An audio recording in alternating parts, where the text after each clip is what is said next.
Word up, everybody. It's time to dive into the land of anime and potato boys, warriors of light, and card games, and fat birds that you ride around on.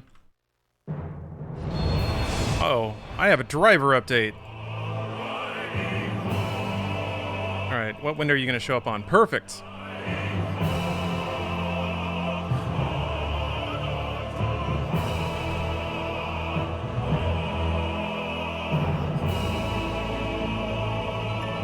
Alright, well, I take it back. Just got news. Bruce has something to attend to. So, what does this mean? I think we're gonna swap it up, actually. Yeah, the pups. That's no worries. Let me think. The other games I had to play today had Death Trash. I'll just start Death Trash. Gotta change it.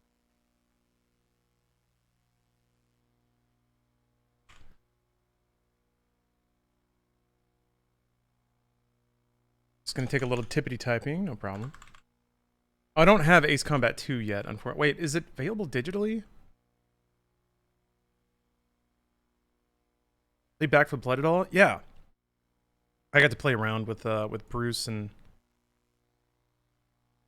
some other folks. Search, there we are. Thank you for finding the game through my misspelling. Let's see what Death Trash is all about. Well, we're about to. I played the demo, so the demo is basically just the tutorial and a little bit of exploration after that.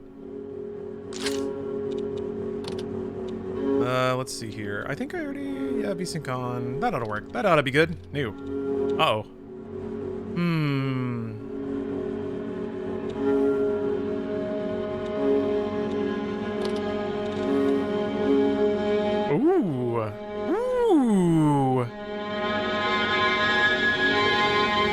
There's a permadeath? I like it. I like it a lot. Unstable Raccoon, thank you for the sub. Is the story finished? For this game? I have no idea. I really don't know. I really like how they're constantly updating Death Trash. Yeah, it's already had like 2 patches. Game seems very loud. Yes, it does. I'll turn.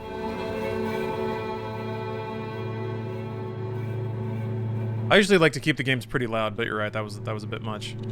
Let's just go on standard the first time. Why mix it up? I kind of wanted to do hard. Should I do hard?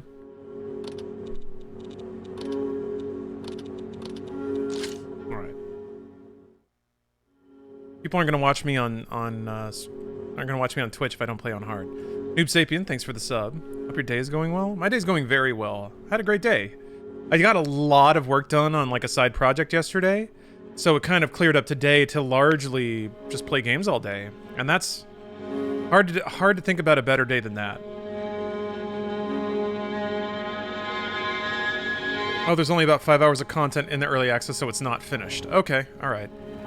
This is going to be a challenging game to try to iterate on because the saves can get fucked pretty easily. Especially if this is a game like Fallout, where there's a lot of different quest markers to track and progression things to try to keep track of. I remember infamously, back in the day, I think it was either Fallout 1 or Fallout 2, but there was a patch they pushed out, and pushed out, like, there was no pushing patches back then. You just put it up on the internet and people had to download it and install it, but if you put in that patch, it would actually invalidate all your saves. You couldn't load anything. You had to start a new game. So patching games like this can be painful. So I hope they do it. What kind of character should I play?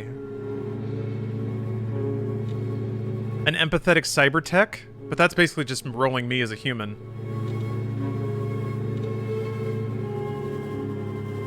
Communicate with the flesh. Maybe I'll be an occultist. I'll be occult and empathetic. That seems good to me. I'm gonna be a weirdo, a real weirdo. Oh yeah, a Bungie game would uninstall your drive? Yeah, Myth 2. It, uninstalling it just deleted the folder that it was in. So if you installed it to root and you uninstalled it, it would delete everything on your hard drive. Just wipe out the whole thing. Yeah, powerful. Real powerful.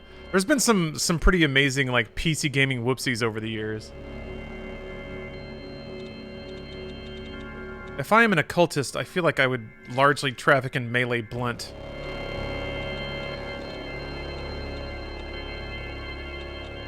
And then...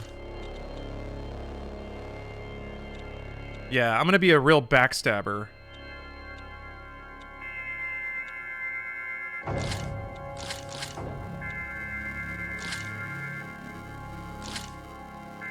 Although a stabber would use a knife. I guess if I'm an occultist, occultists have like little daggers, right? They're always stabbing and sacrificing things. Yeah, we'll go with that. Okay. Melee blunt, two-handed joint. Been doing a lot of upper body work to be able to handle this massive, massive blunt.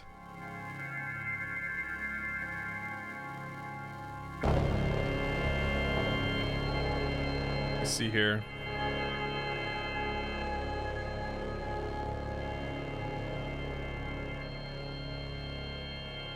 One second.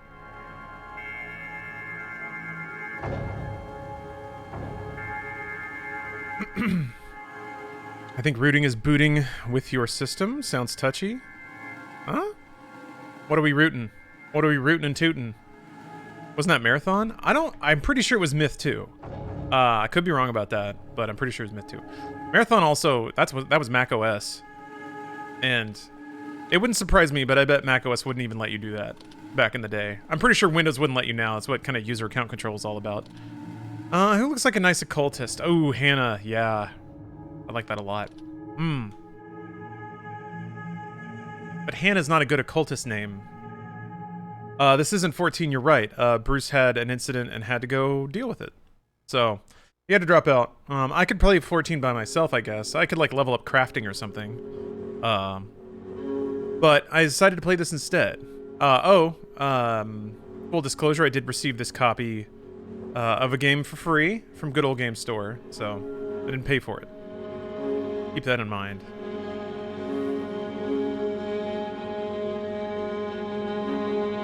There. Her name is Dririana. Accept. I like her cyber jacket.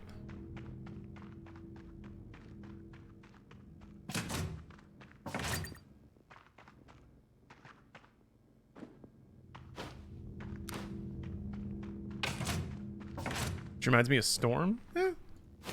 White hair. How long have you played 14? I played 1.0 for like a week.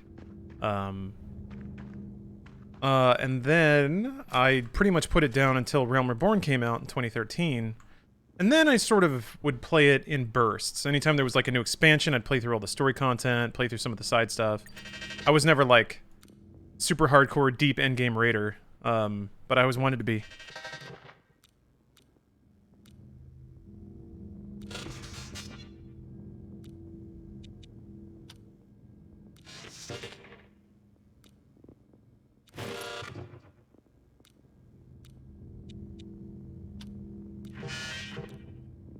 Oh yeah, I don't need to do the tutorial again. It's fine. It's fine. Citizen, we are sad to inform you that you are unfit to continue living among us. Effective immediately, your citizenship has been revoked. You've been released to the surface world to continue your life separate from our universal society. Please follow the regulations of the free world. Number 1, do not, under any circumstance, enter a settlement of the universal society. 2, do not reproduce. If you break any of these rules, you will be terminated. Need advice on how to live your life on the surface? Please ask an integration assistant for more info. We wish you a happy life outside of our society. What did I do? I wonder if that ever... If it's just a setup for the story, if there actually is a backstory for your character. Kicked out of paradise. You could reach your super hardcore game raider goals if you try hard enough and eat your vegetables. I could, for sure. I've actually connected with a number of, like, in-game tier players since streaming it a couple times, so... Stealth. There's a button you hit to crouch. And if I did the tutorial, I would know what it is. I just used a health pack.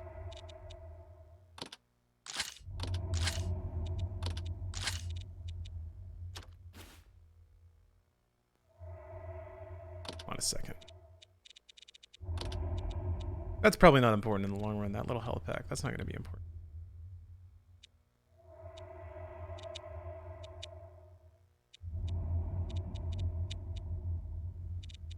No listing of controls, huh?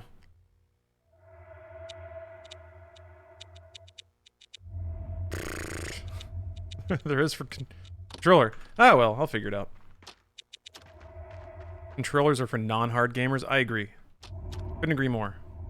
I'm trying to figure out how to change weapons.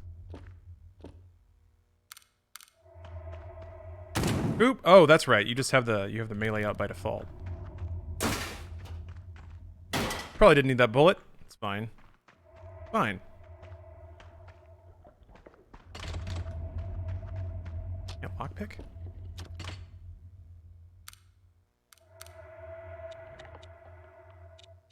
Throw up. I forgot.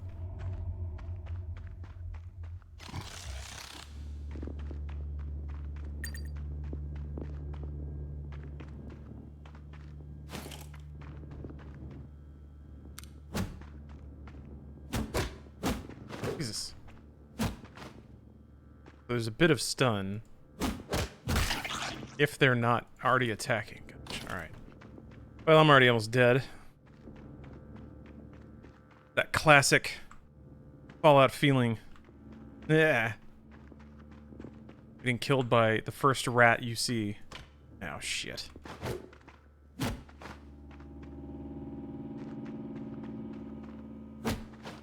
What? Sometimes it interrupts and sometimes it doesn't. How am I supposed to know?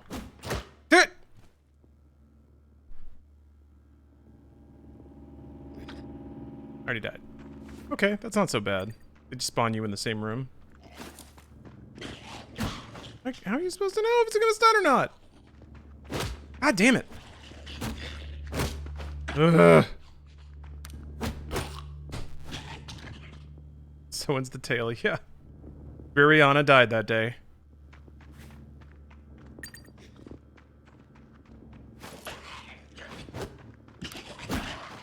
Like, I only get one safe hit?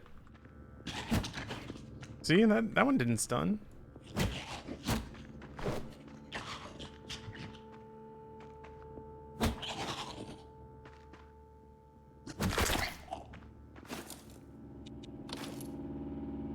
Hit to eyes for a crit with 800% unarmored damage from the first bandit you meet in Fallout 2. Yeah. Hello. I can't wait to play Fallout 2. And then one bullet goes in your eye, your head explodes, and you get to load a save. Welcome to Fallout. God, what? So I'm not invincible while I'm rolling. Or maybe it's like just during the tail end of it. God damn. Didn't have to be done, but I wanted to practice.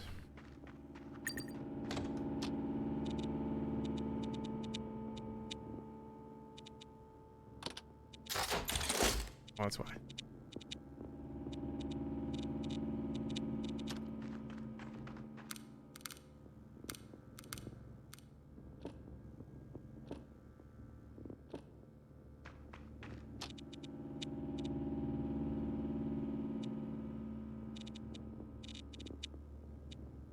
Oh, it's alt.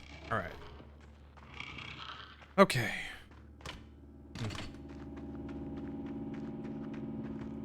Well, how far are you, and what are your initial impressions? I'm in, like, the third screen of the game, so I'm not very far. But I had impressions from playing the demo a little while ago. I really liked it. I was really interested to see where the game went. Kind of interested in the world, interested in the vibe. Gameplay systems seem to be throwbacks to, like, more classic CRPGs, but sort of wrapped in a less intimidating container. Kind of my impression. What the? What am I missing here? You hold this to highlight stuff, I'm pretty sure. Yeah.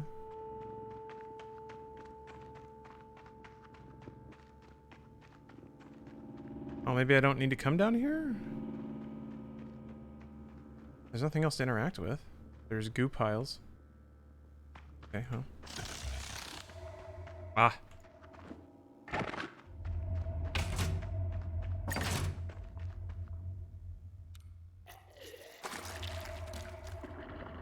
I was thinking of playing this. I'm glad I can see you play it and find out if I want to buy it. Alright, well. By all means. My experience can help you out. I encourage it and support it. Hello, you. I live here and guard the Flesh Kraken. Now, what are you doing here? Say nothing. Will you hurt me? Oh, no. Say nothing. Please don't attack me. I'm not hurting anyone. I'm just taking care of the Flesh Kraken. Don't you feel alone here? Oh, an empathy check. Great. You play New World at all? I already did. I didn't see... It seemed fine enough. It seemed fun. But it didn't really do anything that I was interested in. I didn't really like how it organized its PvP stuff. And the world seemed fun, but not interesting enough to really want to explore completely. The gameplay seemed fun, but not fun enough to be more fun than other games that do that kind of thing. So, I don't know, it just kind of hit... It hit like an 8 point... It hit like a 7.5 in everything that it did, where other games do like 8s in those areas. Maybe it doesn't have quite the combination that New World does, but I didn't... For me, at least, when I played it, it didn't do anything so spectacular that it, you know, demands my time. Have you played Disco Elysium? I haven't finished it. And I told myself I would wait for the director's cut or the complete edition, the voiced one. That's out, and I haven't even played that. So, to be honest, the game, like, kind of intimidates me. That's an intense game.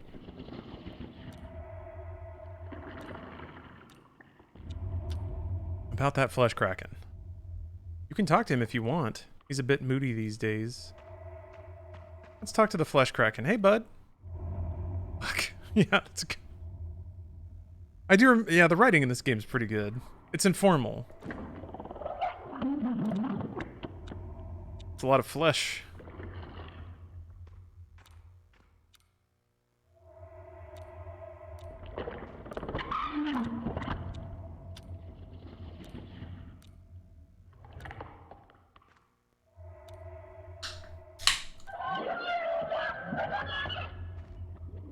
The Flesh Kraken is or used to be human?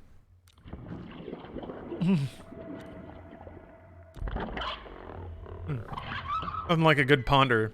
It communicates well? I agree. Gets to the heart of the matter. Amusement? I guess if you were a Flesh Kraken, yeah, that'd be about what you can do.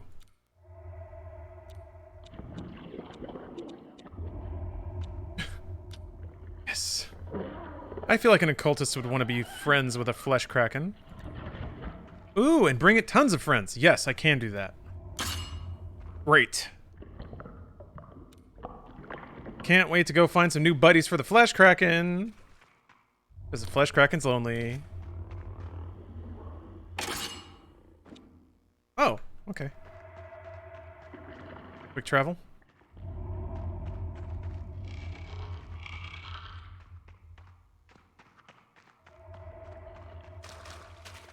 Same with Disco Elysium, and I know it'll be a great game. I just need to find the day for it.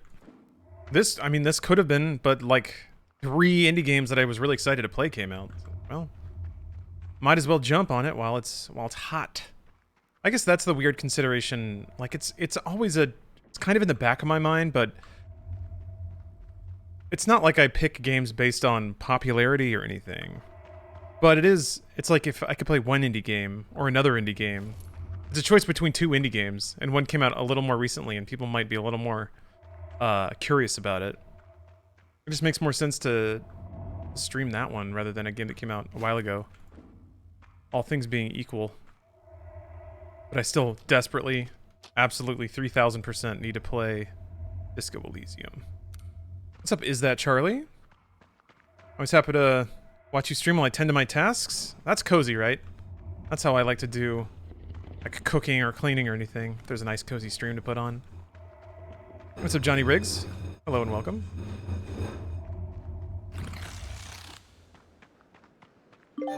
Yay! Can't wait to become a...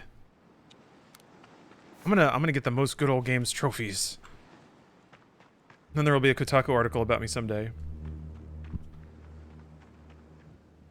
I don't really need this mic here. I have like a separate mic for Discord.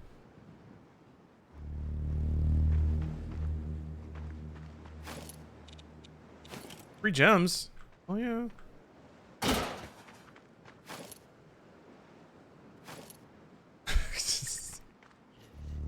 That's pretty good dialogue for something that is just a common dropped thing. Oh, I didn't stealth. Oh yeah, Naked Man. Forgot about you. Let me.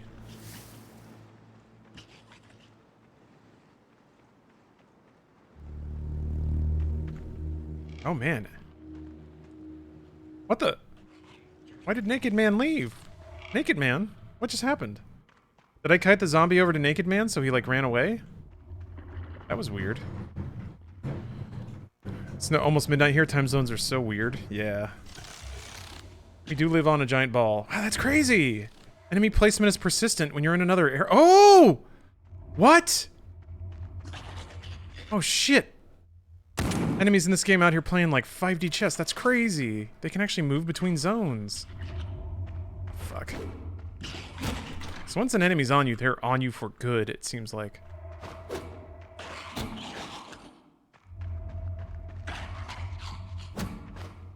Man, and this environmental audio is so good. It just sounds so, like, forgotten and infected. Like the thrums of an ancient machine.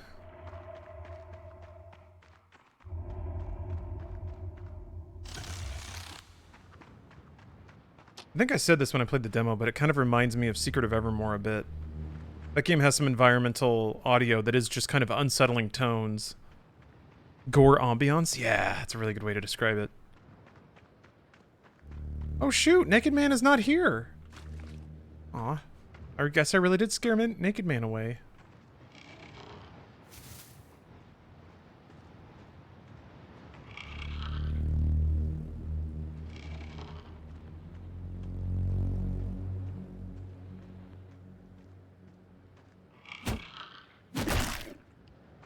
That's how we get it done. Well, he ran. He didn't die. I'm gonna go explore north again and see if I can find Naked Man. Hit tab, you can pull up your inventory and eat some meat to gain some HP back. I guess I assumed that raw meat was gonna make me sick or something. But this is like this is a gross game, so they're probably down with you like eating stuff. All right, I'll eat it. Chomp. Crunch.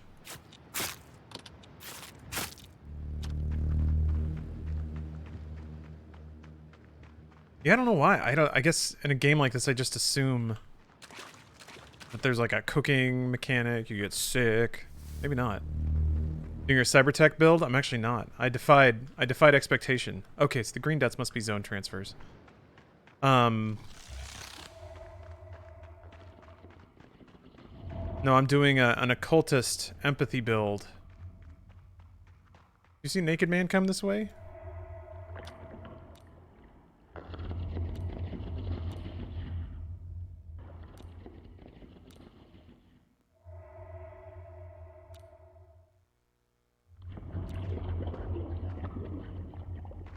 I also do like it is very Fallout to do your quest signposting being like, I don't know anything about that. Maybe ask over there, and that's it. Go to a town, ask around, poke around until you find an NPC that has something for you to do.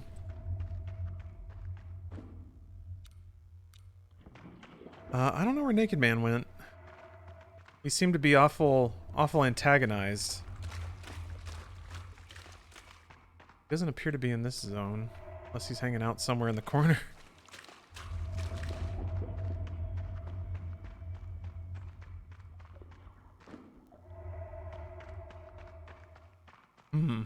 That's a shame. Naked Man had some nice things to say. Had some, recall him having some good observations about life. Oh well, there's always next time.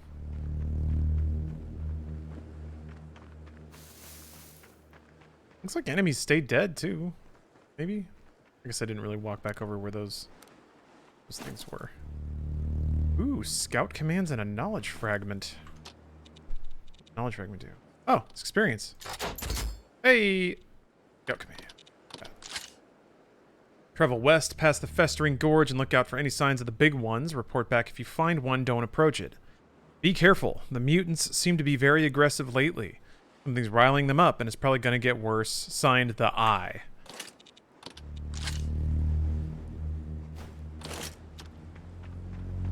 Okay, well, it didn't work out for him.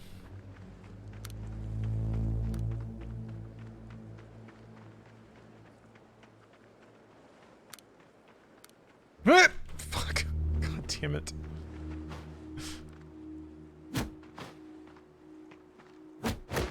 Fuck.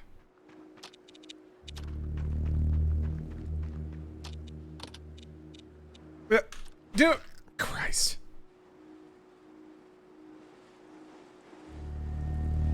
It's fiddling around too hard with the menu.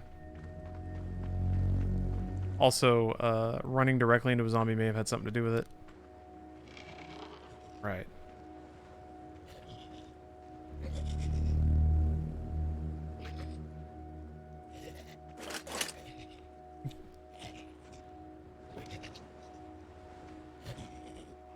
Crap! I didn't know what the button was to equip a weapon. I didn't have it.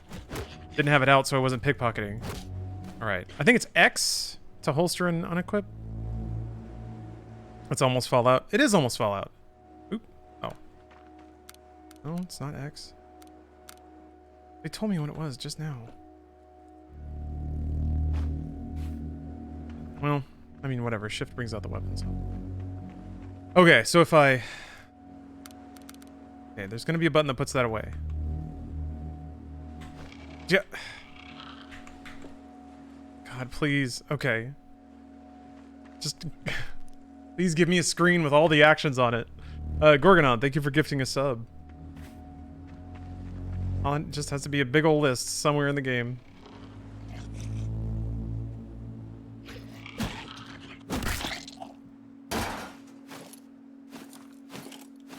I wonder if trash is actually good for anything. Okay, this must be... I guess it checkpoints when you come back into the stage. So I guess Naked Man is still off somewhere.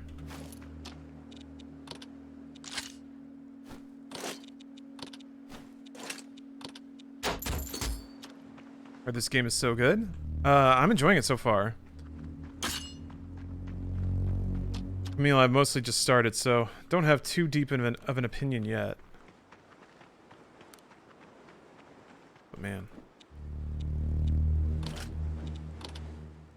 Okay, alright. Okay.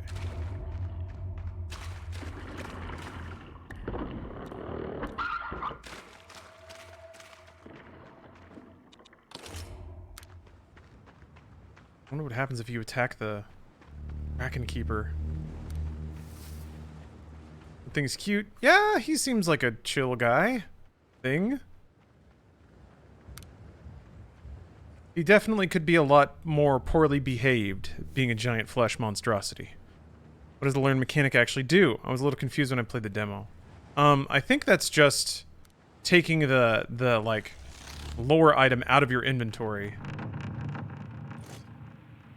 God, this is such a Fallout screen. I love it.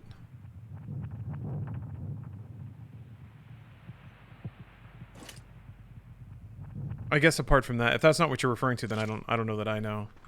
This is the only other zone that I really explored in the demo.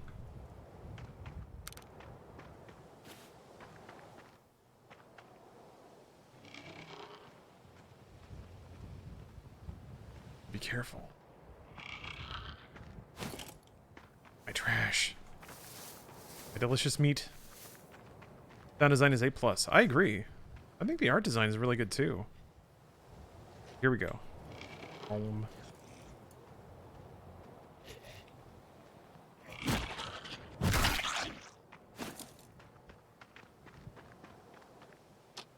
I think this is technomancy.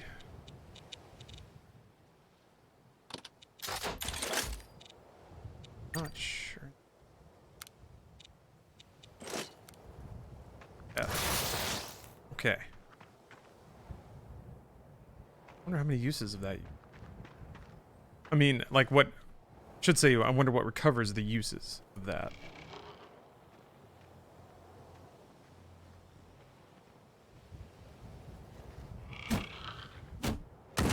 shit, right? Guns.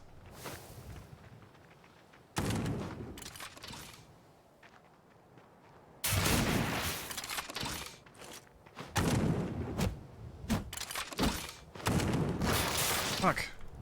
Oh! Almost got him. Damn. Gotta pick all this stuff up again?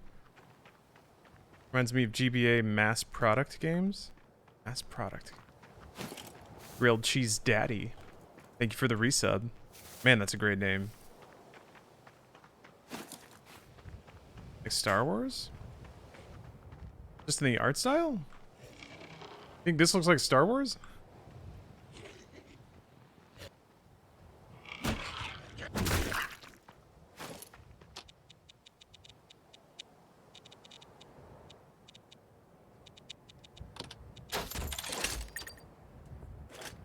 Okay.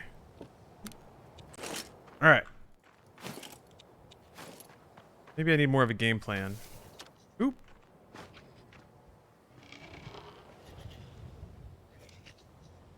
I just love that it has, like, pixel graphics plus transparency. I don't know, it's really neat looking. Huh, stuns.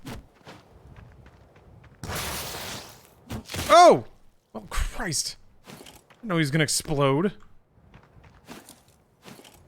Great, now I'm sick.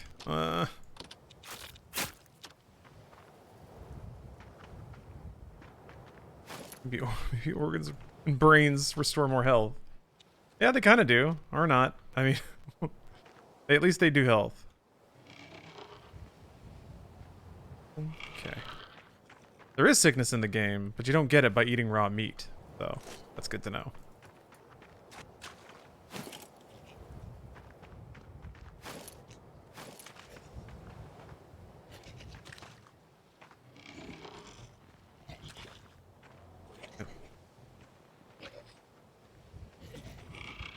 This is a rough encounter.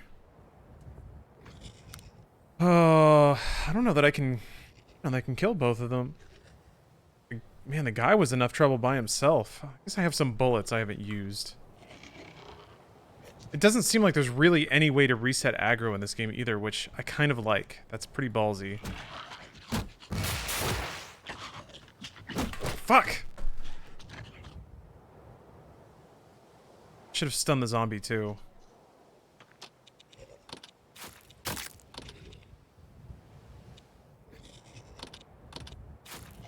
Alright. Need to strategize a little bit. Hold on. Whom.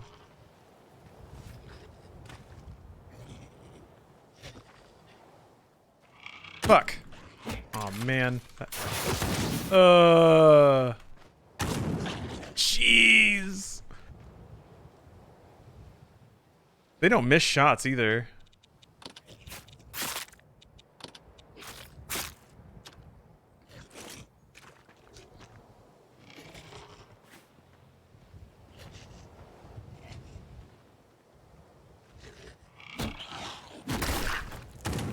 Okay, that. Extremely bad idea to not attack this guy first. Holy cow! He can shoot me over that, huh? That's kind of cool.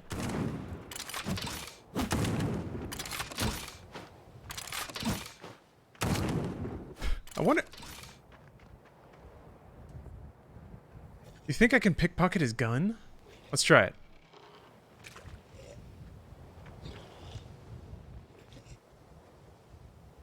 Oh, 0% success.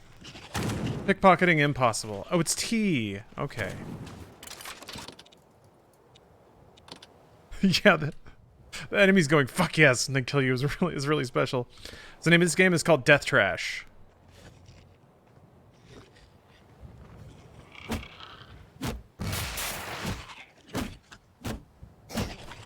Here we go. Eat it.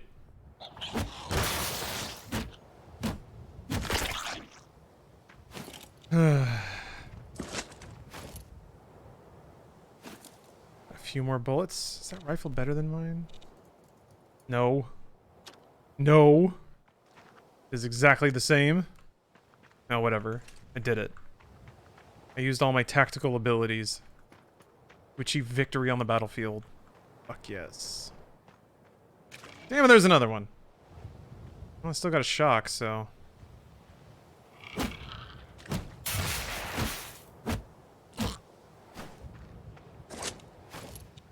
I'm actually not convinced that that did have to be done, but I do think they would kill me if they had the chance. Oh, man. Wait, is this inside the Flesh Kraken?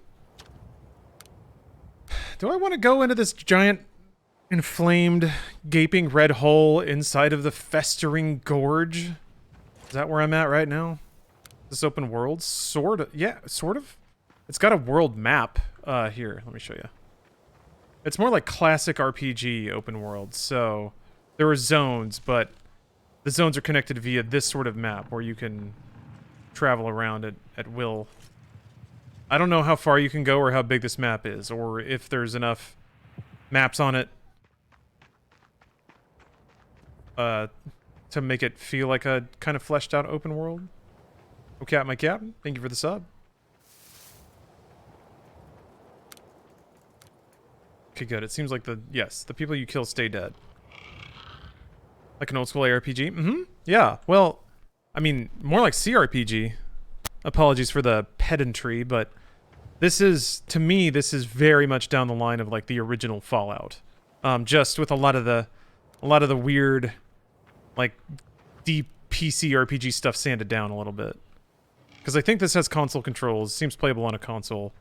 The stat trees and like turn-based combat and stuff have been smoothed out a little bit. Fleshed out open world, exactly. Although in this exact circumstance, that phrase would not be entirely played out. The game would truly be like Fallout until you can immediately go to a late game objective right from the start and get killed by super mutants. I mean, you may be able to. You have the world map. I'm sure you could just click off in the corner, go right to the end of the game, and get annihilated. I mean, maybe not. It's possible that those nodes aren't on the map or interactable until you like do the right triggers to spawn them. But this like everything about this game communicates that it is that kind of game, that you can't just go click in a corner. Well, here, I just saved. Screw it. God. Well, here. I'm gonna go with the map and just click in the corner and see what happens. Let's just go somewhere weird. I'm sure I'll probably get in a random encounter, like mutants will jump me and I'll just get eaten. But that'll be fun. That's always fun.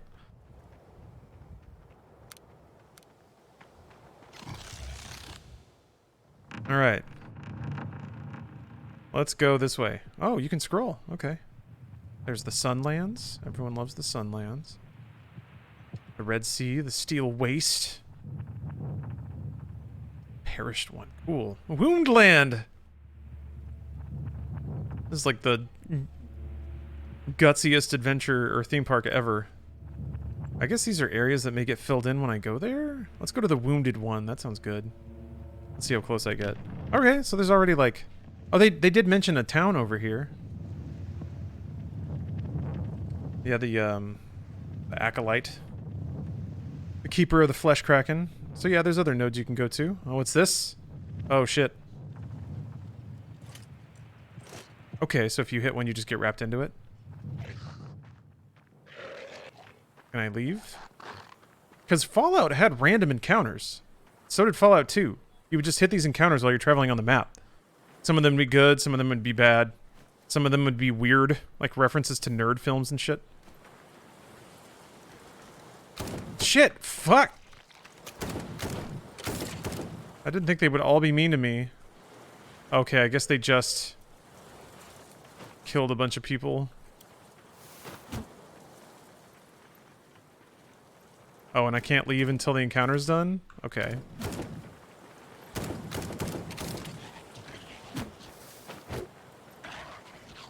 I guess the zombies don't attack these, like this group.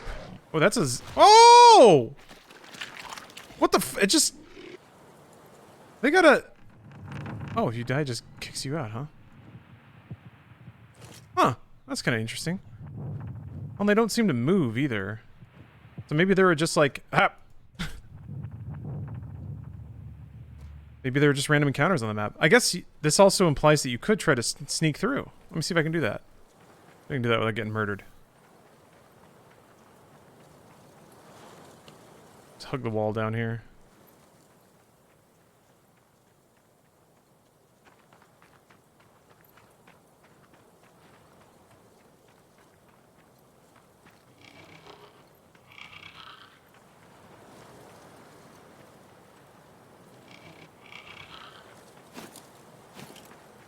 I don't know if dying has any penalty. Fallout 2 is kind of a difficult game to go back to now. I'd really benefit from some sort of remaster. Yeah, I've seen some people that can crack it open and like get it working in like widescreen and stuff like that. Those guys all bad people? Maybe. Oh, so that actually resolved the encounter. Huh. That's really interesting. Oh wait. Oh fuck, I've only been quick saving and quick loading. Oh, the autosave. Wait a minute. The autosave overwrites here. Okay, never mind. Okay. It's like the autosave overwrites your quick save? That's not fair. But quick load just goes to the last save. Makes sense.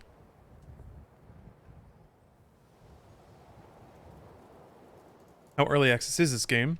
It's been in development for a long time, but is it a complete story at this point? People say it is not complete. They say it's about 5 hours of game content. That is what I've heard from people in the chat. What?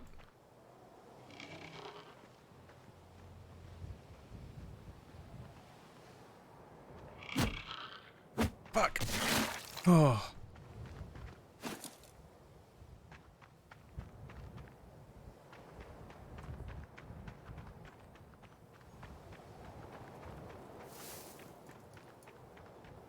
I'm curious to go to this town, because I never went there in the demo.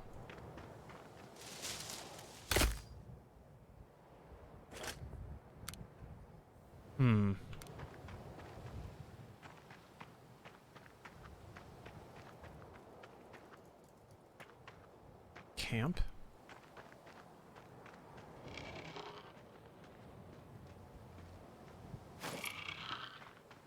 What's the story like? A lot of it so far is just figuring out the world that I'm in and what its rules are. I have been kicked out of some sort of society. For some reason deemed unfit to live there. Been booted out of like a walled city or a civilization composed of walled cities. So now I am outside. I am on the planet's surface of what is clearly a apocalyptic dystopian hellscape. Who knows how it got this way, or anything else. It's kind of like trying to I guess, hopefully to discover those bits as I continue to play.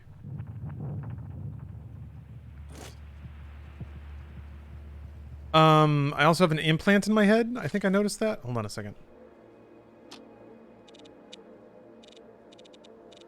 Yeah. Unknown brain implant. So I got one of those. Probably to track where I'm going. Also have an unknown affliction that got me cast out of the Universal Society. And I don't even know what it is. And they're locked in those slots. So I guess I have to figure out how to get that junk out of my body. And just figure out how to survive, I guess. In Fallout, they did give you... excuse me. In Fallout, they did give you an imperative. And like, find the water chip or find the Gek. That doesn't quite appear to be the case this time. More just like, figure it out. You're no longer... Like, this is your life now, so figure it out. Oh.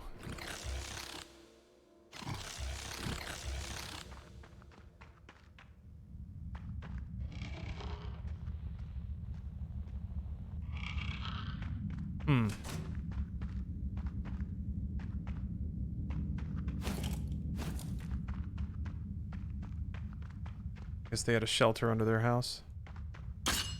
Didn't help. The guts still came in anyway. Ooh. Hey! I don't know how to get lockpicks.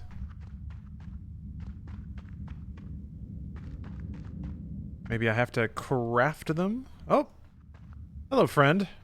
You seem like a trustworthy sort. How's it going? A visitor. My current studies are mostly focused on the flesh. I wonder, what's your perception of all the forms of meat around us? So I guess even the characters themselves don't know what's going on. Silence. My general observations would be that it's unusual, and we cannot discern where it comes from. Those are good, quality, practical observations.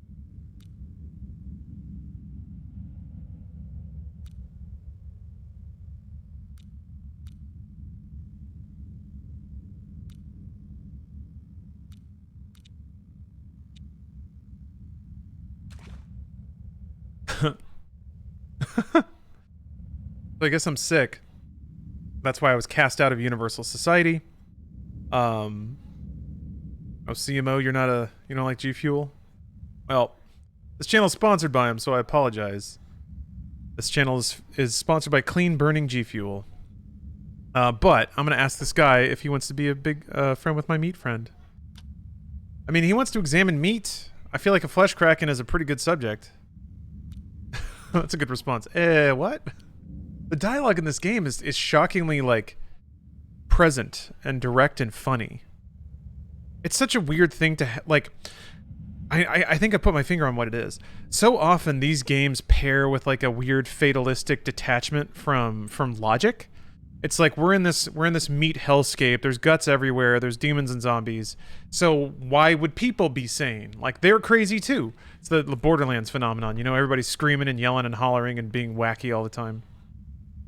But so far, this game, it kind of goes the opposite way. It has people that speak very present, like they speak with such consciousness and elocution about very wild things. It's almost finding humor by doing the other juxtaposition, having people observing it with calm curiosity. Dialogue seems very early LucasArts. Okay, yeah, I think I see what you mean. I think the art style helps a lot too. You just have bobbing characters with like colored text boxes over their heads, but yeah, it does have. You're right, Flitz. That's a good observation. It does have that sort of like snappy, dry humor, and since you're reading it, you put a lot of the intonation in over your, like, you put in the comedic timing yourself, and it works pretty well. Church, thank you for the resub. The 8 months of subs, appreciate that. Wait, 10 months, 8-month streak, appreciate that. Didn't want to cheat you your 2 months.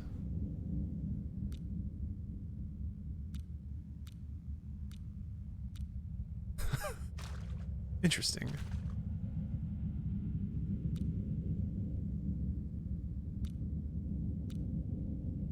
Look at this guy. He's like, well, I mean, maybe we could make an android be your flesh kraken pal. That's a really good idea. Who are you? Why are we talking about... We, like, just made plans to revive an android to become friends with a flesh kraken. And we haven't even introduced ourselves. Whatever, it doesn't matter. Can you examine me? Why not? I feel like my character wouldn't want that, but whatever.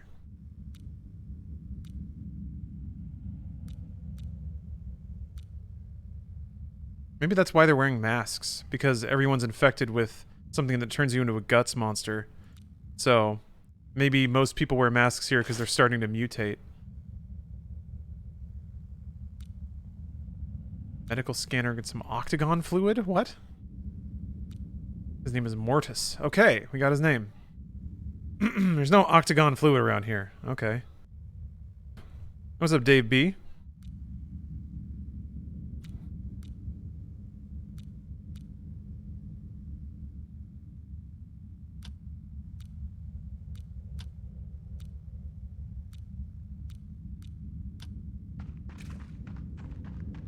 The dialogue in Fallout wasn't quite like that.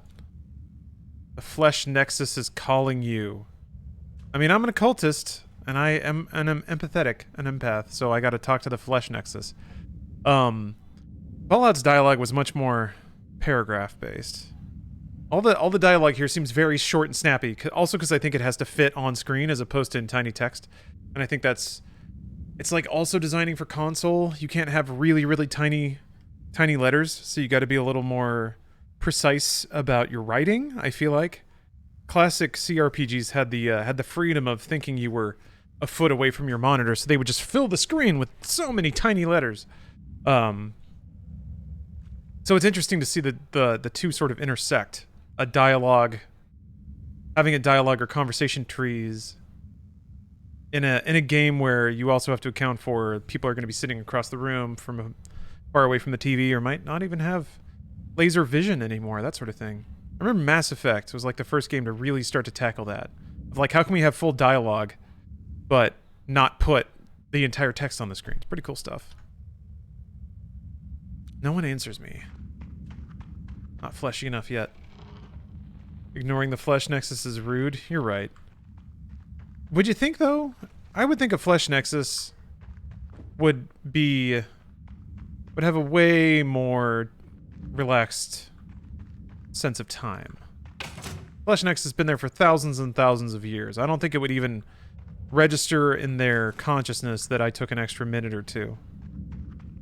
Them, that's the blink of an eye, you know? Oh shit, spiders. Oh, I hear them skittering. Oh! Already red.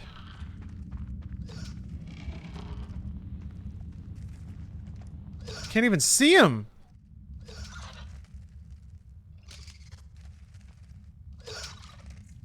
Oh, they're... Oh shit! Oh, okay, fuck that. Fuck that. No. No, no, no. I'm not ready for that jelly. No, no. I would need, like, some real demon powers to go in there. The way that they put those spiders, like, covering each other's sight cones and stuff. It's like, no, you have to fight through this. You can't go down here unless you can fight all these guys. What's up, Morgie? How am I finding the game so far? I'm really enjoying it. It's a trip. It is one of those games where you genuinely have no clue what to expect. Some people like that. I don't. Maybe not everyone likes that. It can be a little intense.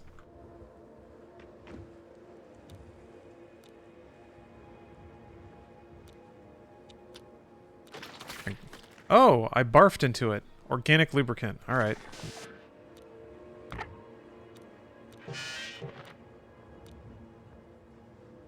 Was one of your masters here to protect you?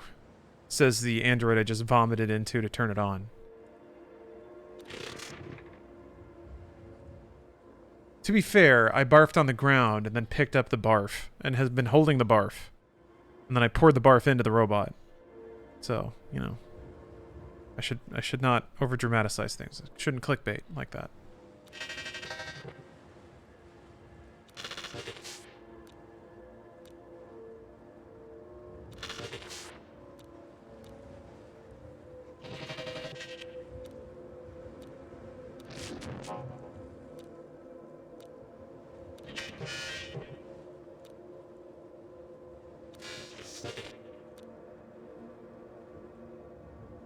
To experience life, make friends, see new places.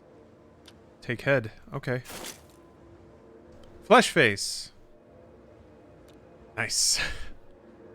Already took the most important part. I guess you did. Well, let me go check back in with my scientists. I guess I give this to the flesh kraken. This is actually a pretty nice pairing. An android. Well, he said he wanted to see the world. I don't know that being a disembodied head inside of a flesh kraken would necessarily do that. Maybe the flesh kraken can, like, move him around like a snake, you know? Suck him through and squirt him out a tentacle somewhere else so he gets to see what's going on. Flesh kraken's got a lot to say.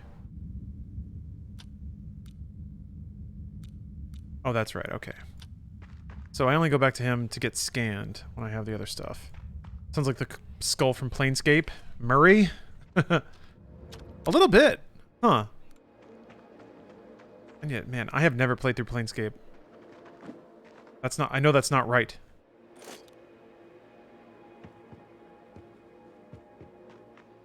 Game have anime girls like doggle racks. Not yet.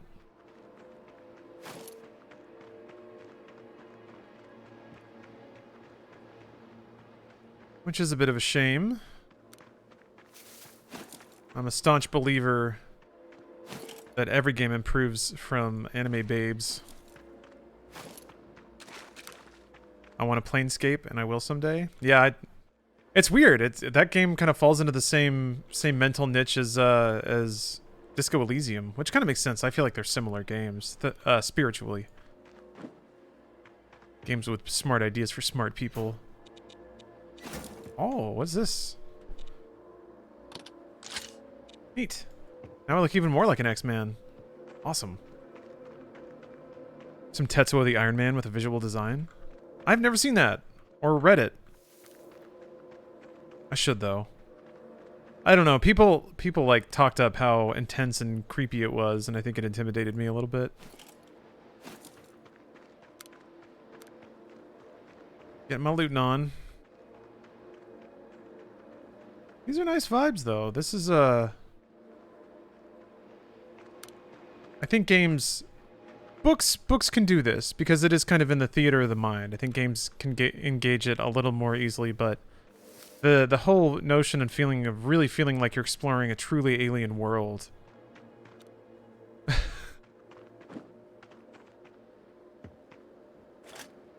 Oh, Luke, thanks for gifting a sub. Is the whole world like that, or you're just an outcast in the bad part? Not sure. What's been implied so far is that there was something called the Universal Society, and they have thrown you, the player character, out, and that's basically all you know.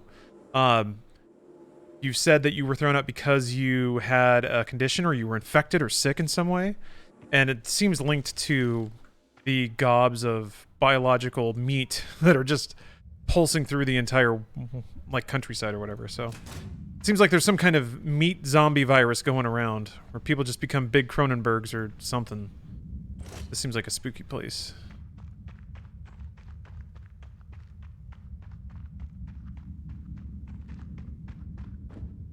Wait, oh! I didn't know there was another stairs, okay. So there's just tunnels that connect the houses. Future will all be Cronenbergs? Oh, right. Spider layers down here. Blech.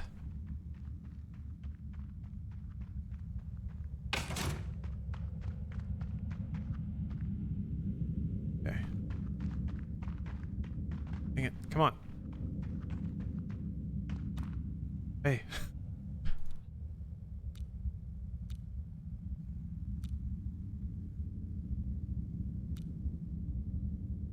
Oh, this is important. Sometimes I think no one cares about anything anymore, for good or bad. Do I say I care, or I shrug? Well, I am empathetic, so I should care. I care. That's nice to hear.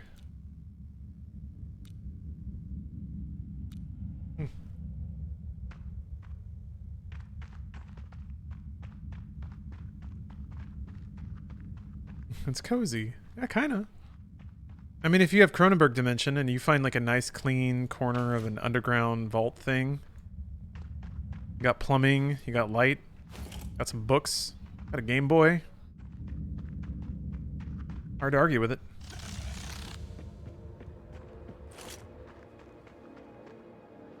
The muted sounds of dusty footsteps relax me? Yeah, the footstep foley is really nice.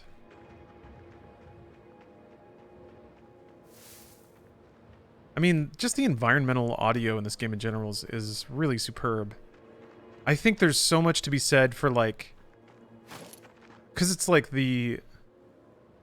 Well, there's a muffled sense to the audio, too. It almost feels like you're wearing, like, cloth or something around your head. But...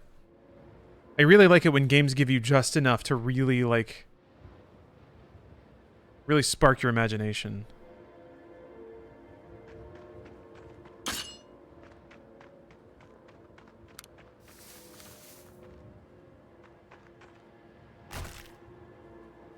Okay, you're a good guy.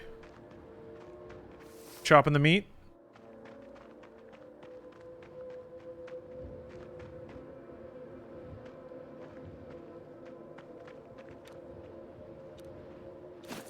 Oh, thanks for the meat.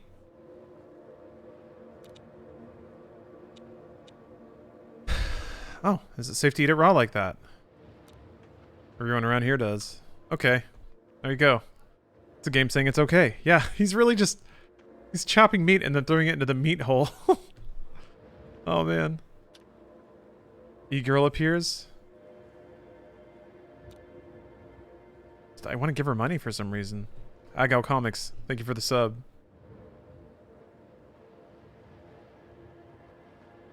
Ah. Maybe we're living on a planet full of flesh right now when we're standing on a crust of stone and dirt. That's awesome.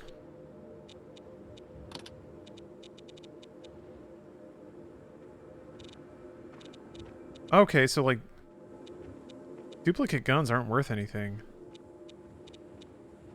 I wonder if you can dismantle them and yeah, it can be deconstructed to gain resources. So maybe there's a dismantling skill eventually. I don't know that maybe I do have an inventory limit. Hmm.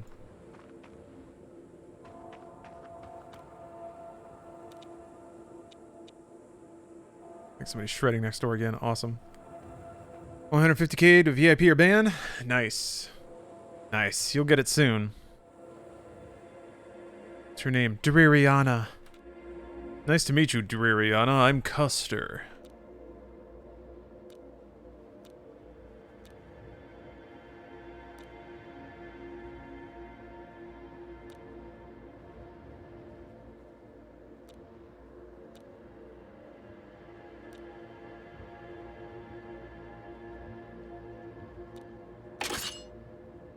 Bunker 17. Man, that's almost like a vault. Can I just take this?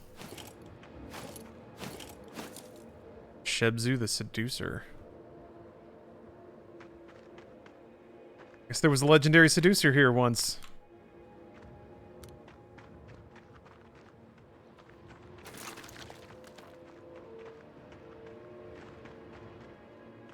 Where's everybody going? What is this?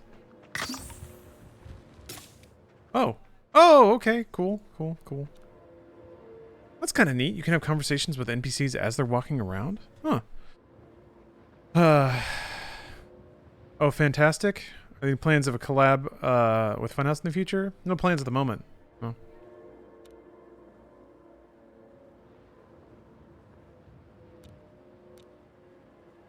Just missed the cyber womb. Oh. Is the Grand Society or whatever, is that like virtual reality? And everybody else has to live in reality on a meat planet? Due to medical reasons? Why exactly? I don't know. You don't have to tell me. Aw. That's nice dialogue.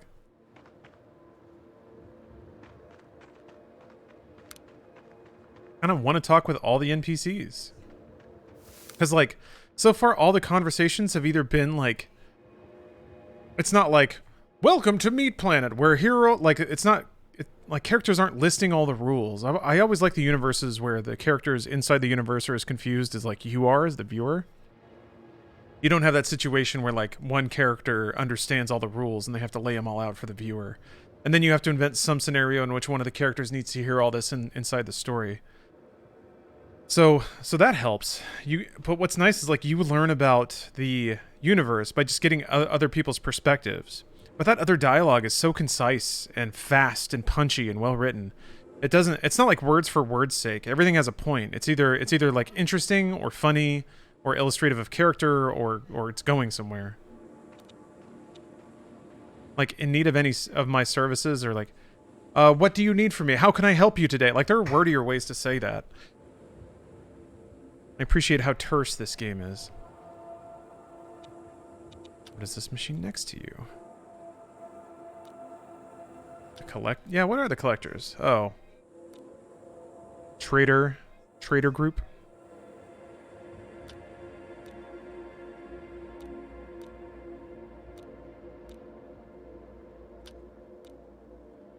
Implants and bits. Can you teach me anything? Oh, didn't this happen in Fallout? You could pay NPCs to teach you skills? Welcome to town. Here we do trade. I have a problem with Quest. Yeah. I mean, there's coziness in that for sure. Oh, guide about basics. Guy that was heading west. Huh.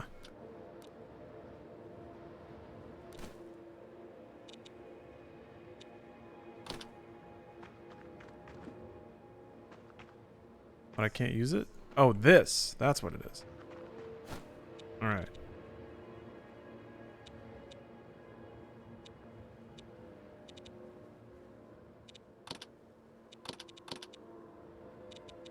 Still not worth anything.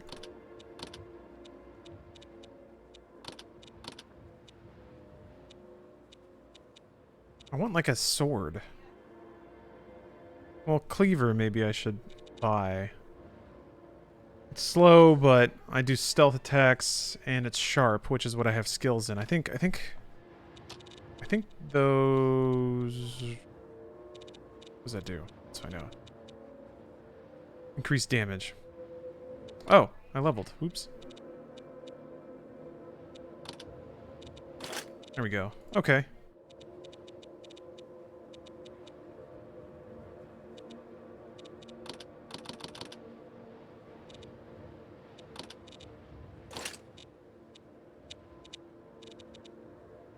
Okay.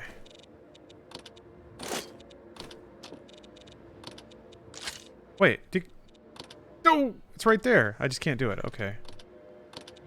I guess I have to learn that skill? I don't know if I want to, though, with this character.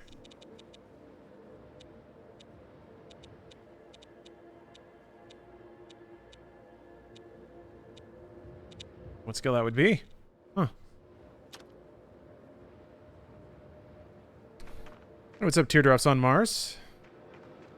How's it going? How you doing? Hopefully you're having a good day. I'm having a great one. Looking at Death Trash right now. Very inventive and unique RPG.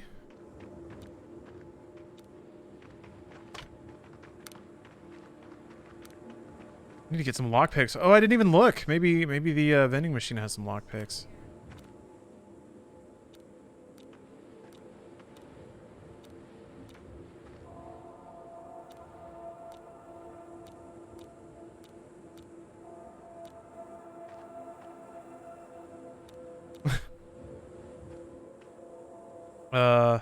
What's the competition?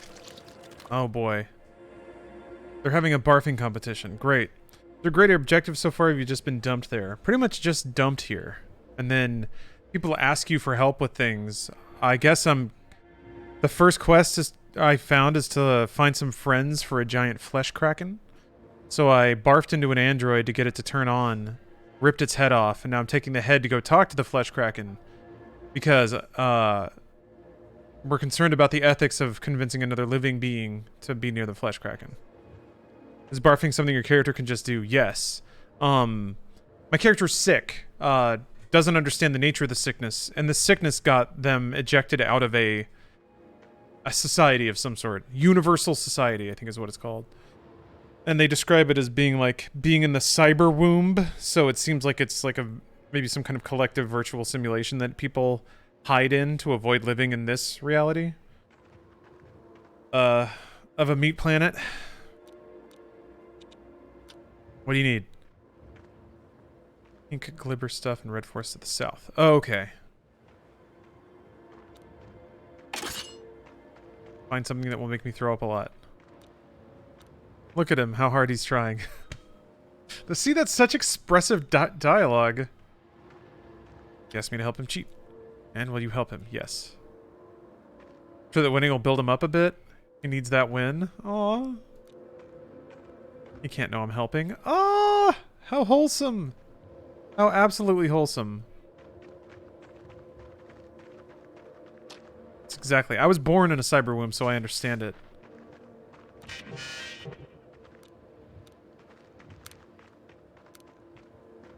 Another lockpick door?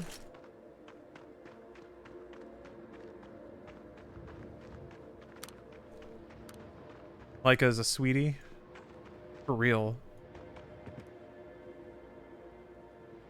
Again, it's I feel like it's this notion where instead of portraying people in this environment as being just like having lost their sanity, there's still moments of like real rooted humanity, which is kind of interesting.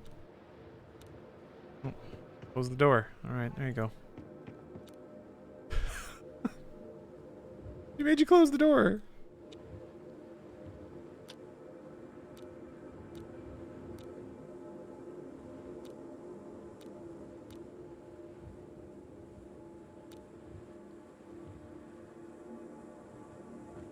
Ah, only time I had cheese apart from Cyber Womb.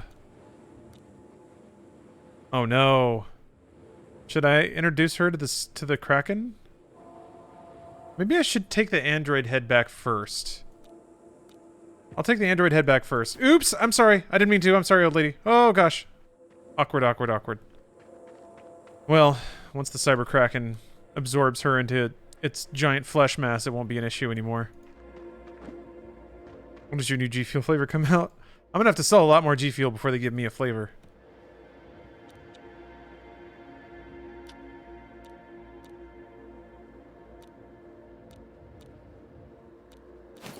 Hey, sweet. What's this?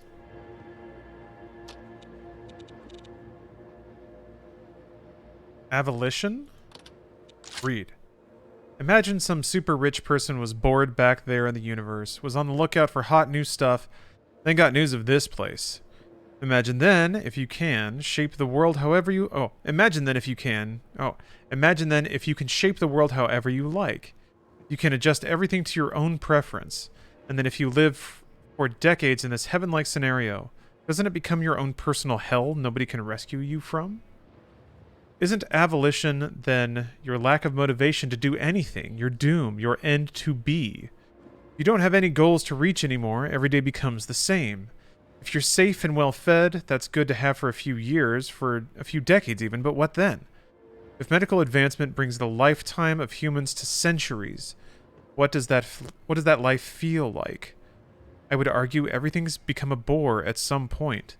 And a highly active mind, constantly consuming and building, will run out of stuff to consume and build. Okay.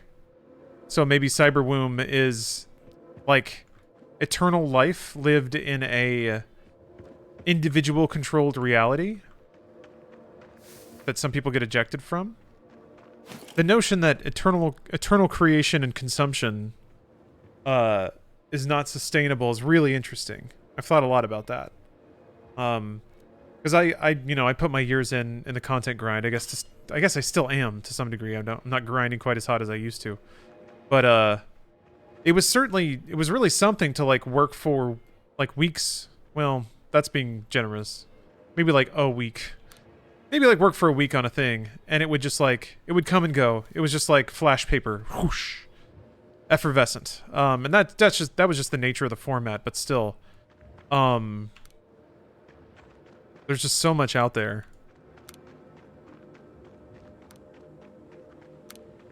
Is that the goal of civilization now? To endlessly churn on creative output? Maybe. Good Place covers a lot of this.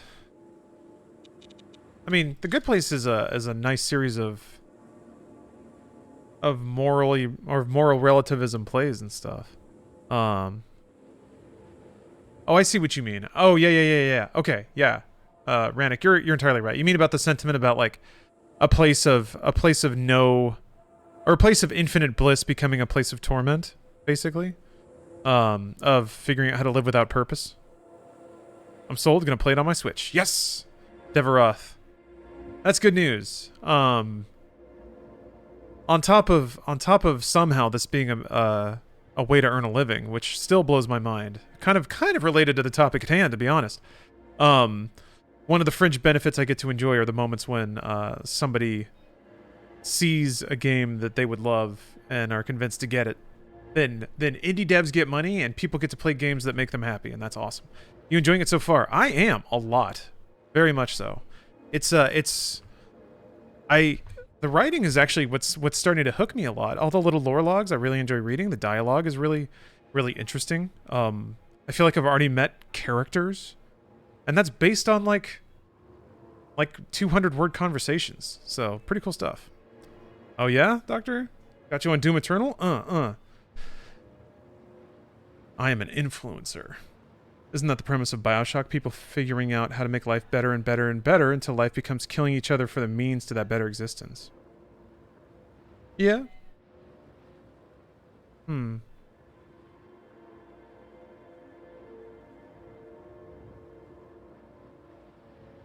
Yeah, I guess at its core, BioShock is about an energy crisis. humanity and self-determinism. Oh, baby. I can already tell I'm going to like this lore entry. We installed Redacted as helpers because people can't govern themselves. I mean, I guess they're talking about the androids? I mean, they can, in a way, but it's always going to be messy because people have different opinions. And there's always a subset of people that won't care for the feelings and opinions of others. And then you have your criminals driven by lust or curiosity, or they just became like that through circumstances while growing up. How do you ensure everyone's security? How do you care for everyone, especially with these unstable conditions on the outside? How could you not take more command of the situation? So yeah, basically inventing like a walled universe for every individual to live inside. Which... Oh, that's kind of neat. Like an active block ability.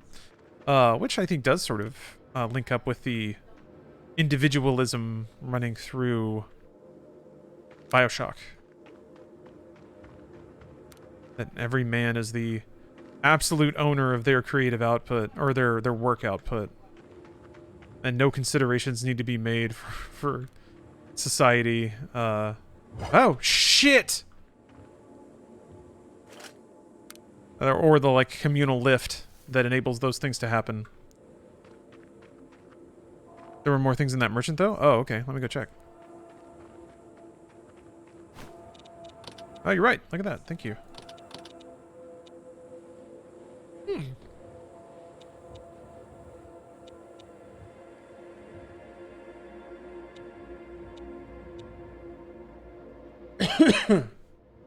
Oh, baby.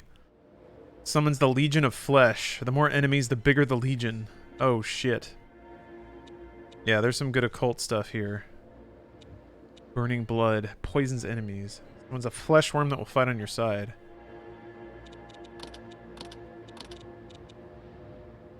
So that's... Okay, that's active ability?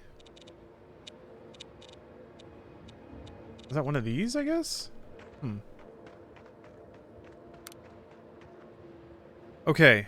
Alright, I got the scanning machine, but I need octo fluid to be scanned. Let me ask did he tell me where octo fluid could be found? Because I don't think he did. Brain tissue, octagon fluid, medical scanner.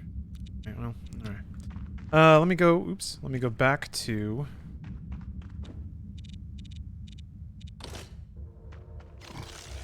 Can you fast travel? I guess it doesn't really matter. It's not like it doesn't take that long. Although I did need to go to the forest to get the barfy stuff for that guy, but I kind of want to talk to Fleshkraken first. And then oh, okay. Okay, that's neat. When people tell you where something is, it pins it on your map. That's really smart. Because then you can put question marks next to that travel path, knowing that the player will just click to go there and give them other things to explore. Like Final Fantasy 15 method of world navigation. Fleshkraken, I got your talking head, buddy. Actually, let me see if your keeper is here and doing well. Yeah? Guardian, you doing alright? Okay. Alright. I want to make sure. If the Guardian disappeared, I might think different of the Fleshkraken.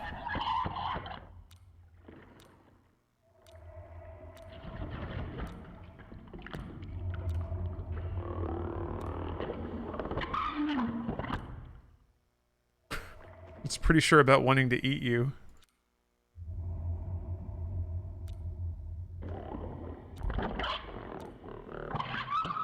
Let's do it! It's for science or whatever. I guess it doesn't make sense an android would say that, but who cares?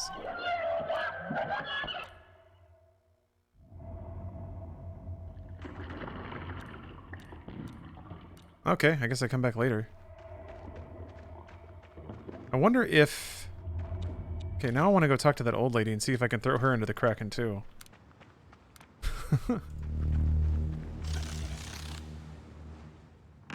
He's a cool android. He is a cool android. Also, it's weird that the map looks like there's a path there, but it keeps directing me on down to the south. I don't think it matters, but... Hey, what's up, Isaac?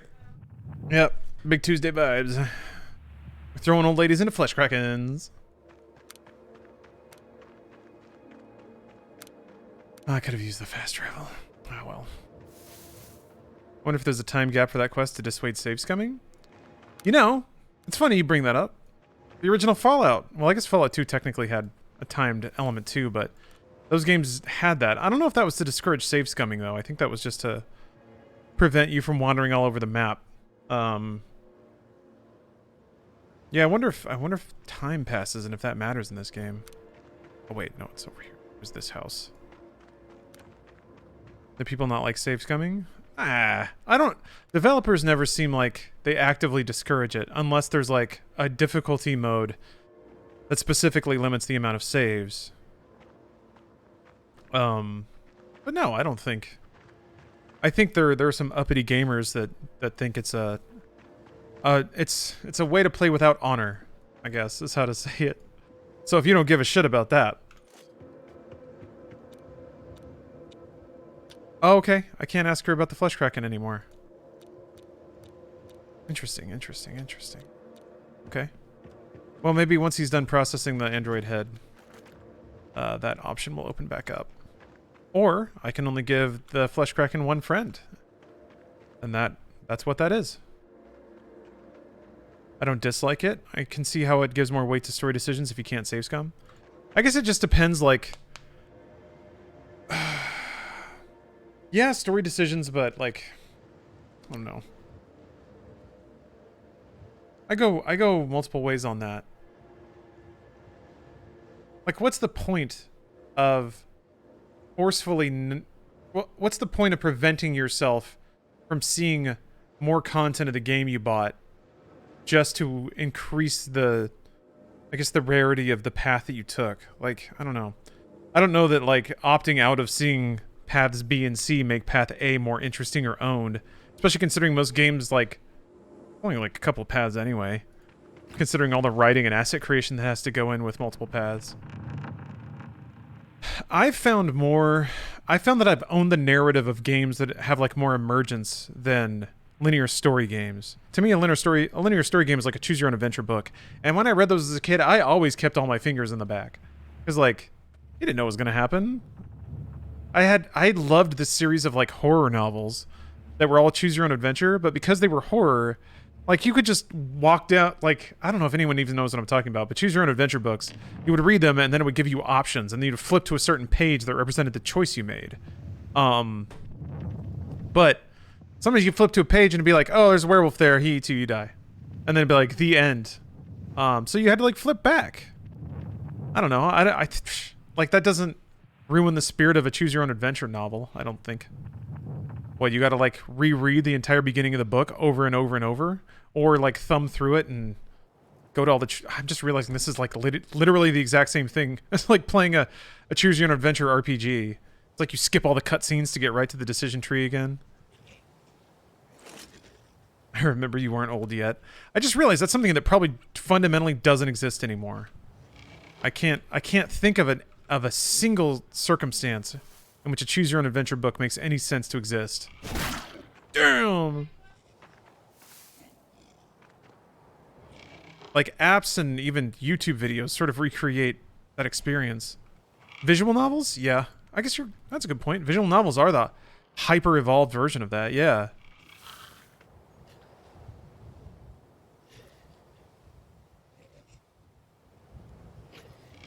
They converted some to iPad versions? That's what I would expect. And if you're thinking about, like, a digital app that's a choose your own adventure book, I feel like it also makes sense to then add, like, motion, maybe at certain key moments add animations and sound. And then, yeah, you're just converging on visual novels, so.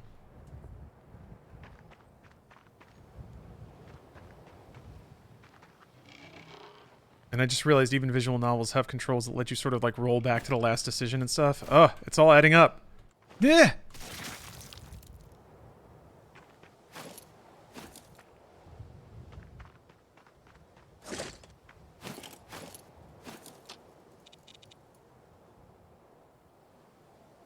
I think I'm gonna go with the slow weapon that does more damage, because if I'm relying on sneak attacks... Ow! Shit! As long as I can... Oh, that's not good. I'm gonna drop a little quick save there. Hup! Oh. Hup!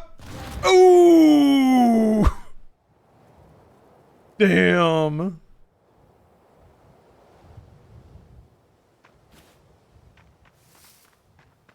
Yeah, wrecked.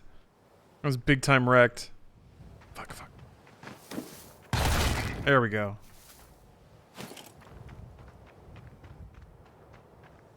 Damn, that was sick. I played Subverse yet. I played it a little bit in VR. I need to play it. I need to start it over, like, honestly. And I think I need to play it for, like, one full day. The game's super not well suited to VR. The pure activity of going down and up, given that you have to aim with your head, is just like, no. Some parts of it were very cool. That game is gorgeous. Absolutely gorgeous. And that's something I'll never forget, I think, is like seeing underwater at night in VR. But, oof. Over like 30 minutes, the giant VR helmet on your head, looking up and down and up and down. Hey, what's up, Fair King? How's it going? How's life? Ugh. Frick. Oh, okay.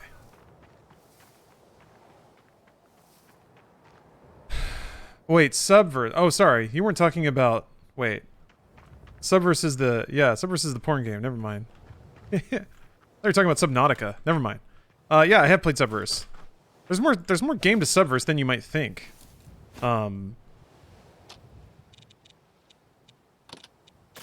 There's like...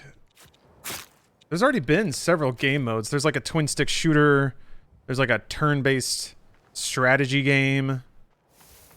And I guess as you play through the story, you get points where you can unlock new sex acts with the crew. So that's cool.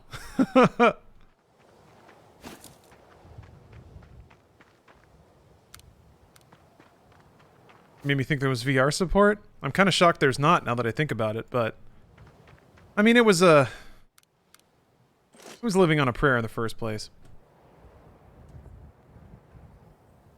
Having heard nothing of Subverse, I just imagine a scene where somebody goes, invert the polarity of D's nuts. That's more or less in line with Subverse's sense of humor. Yeah.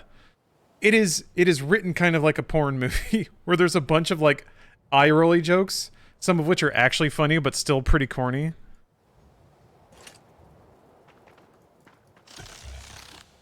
Alright. Inside. Aw, man. Interesting.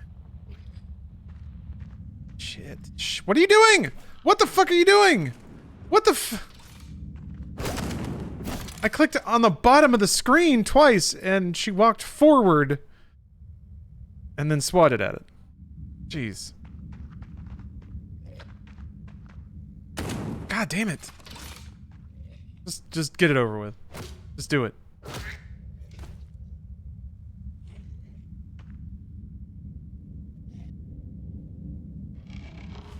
Right.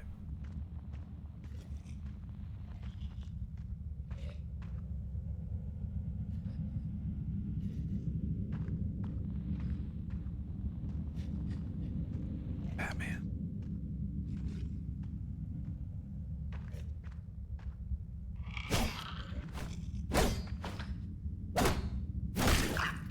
Did way too much damage.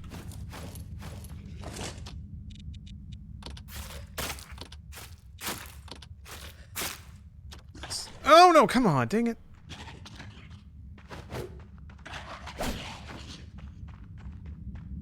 Fuck. Ugh. Oh wait, brains, that's something I needed. Was it? Maybe it wasn't. Was the very first porn game you ever played? I don't know if this counts. But when I figured out that there were emulators for consoles, that you could download a program on your computer and it would run like Nintendo and Super Nintendo games, I was like, well, that's it. I'm never going to need another video game in my life. And I think I downloaded some ROM pack where one of the ROMs for a Super Nintendo was just like a series of hentai images compressed on like a Super Nintendo ROM. Oh! And it played like really weird music, but it just like had like 20 pictures on it, and you just hit a button to cycle through them, and that was it. So I'd have to say it's that.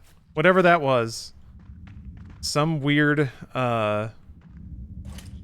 Nintendo ROM that had really grainy cartoon ladies doing all sorts of things. Newgrounds 100%. Yeah. I don't know. Newgrounds porn was a little tasteless, a little too gritty. Call him. Damn it! Fuck. Got a big ass sword. All right, forgot I have this. This is actually not a bad like 1-2. I can use stealth to get the one shots, and I can shock, and usually get the kill with the follow up if I need to. Sometimes I get raw in there, yeah. And I was already like, oh shit. I was already pretty traumatized by just the mere thought of sexuality in general. Being a good country boy, reared in the church, loving Jesus and Elvis and all that. That was awesome. Oh, that was sick. That was cool. So like, I don't know. I was already pretty much figuring my my soul was forfeit before God when I got onto my dial-up internet and looked up pictures of naked women. So I wasn't quite ready to like really explore the depths of what could go down on Newgrounds. First porn game was probably Gun Girl. I remember playing that. That was Newgrounds, right? That was later on. That was after I'd been on the internet a few years and got a little more familiar, comfortable with things, I guess. Oh, I wonder.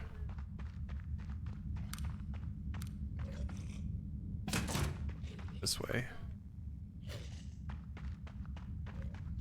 I don't know if it was Newgrounds. Yeah, I can't remember.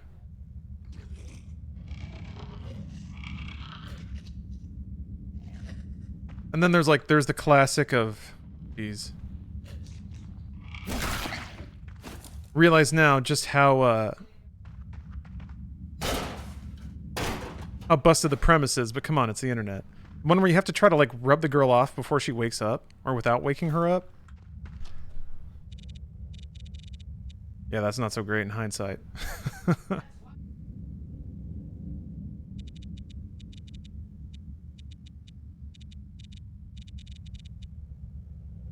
There were like meters. Oh yeah, getting to use these. Hey, I even leveled up. I'm gonna play Subway Fucker parts 1 through 3. Huh. No, have to admit, not familiar with that one. It's intriguing though.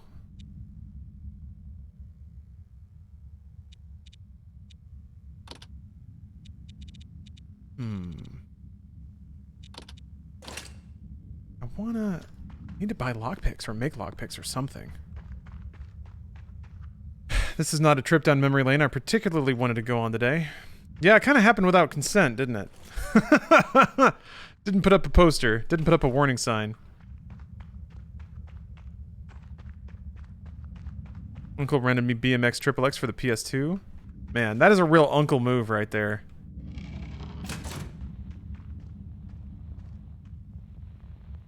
I was curious how the AI was going to handle that.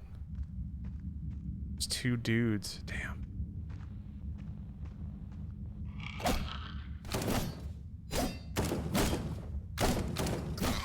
Jeez. Wasn't very elegant, but got the job done.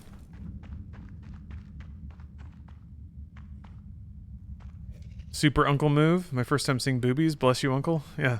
Bless ups to uncle.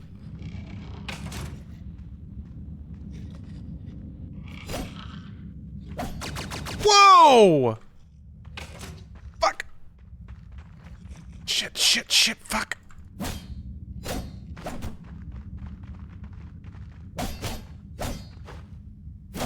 Damn! Tap. No! Yeah. Damn. You a streamer kind of guy? Do clips from Twitch or YouTube draw people in much? How much do they benefit the streamer? I don't know. I don't use them much because everywhere I would put that, maybe this is me being a little defeatist, but like there are people on Twitter who like have teams running shit. They're like flooding, everything's flooded all the time. It's just hard for me to think that a random clip from my stream is gonna punch through all that noise, make it onto Reddit, get upvoted 1 million times, bring in a bunch of new viewers. I mean, maybe. There are people who are trying to do that all day, every day. And I'm just here chilling out playing a video game. So maybe I don't know, maybe I'm underselling it a bit, but it's something that I think is just sort of like, I don't know. I feel like just people clicking on your stream on Twitch is maybe the best way to go about it. Like, what am I going to do? Tweet a clip to the people who follow me on Twitter? I mean, that might do something. Maybe? But that stuff evaporates after like 5 minutes? Then I can retweet it later.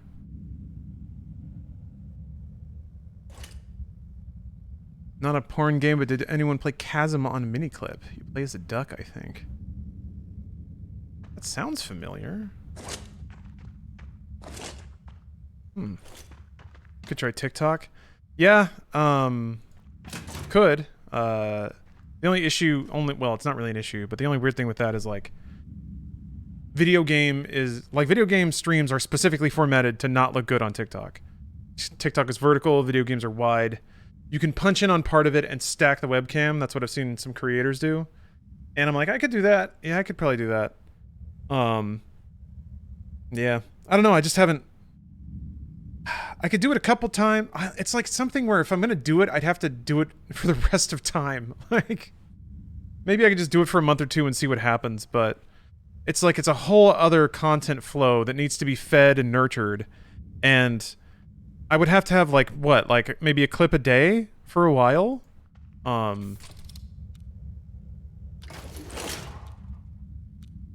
don't know.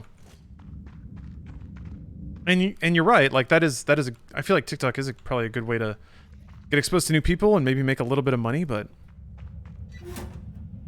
maybe I should pursue it just to pursue it, like stay current. A Star Wars clip of you choosing pink colors for the droids is a good TikTok video. That's a good point, yeah. Yeah, I could probably talk to my editors and have them format the videos appropriately. That would probably work out. Fuck. Oh, shoo. Energy gun.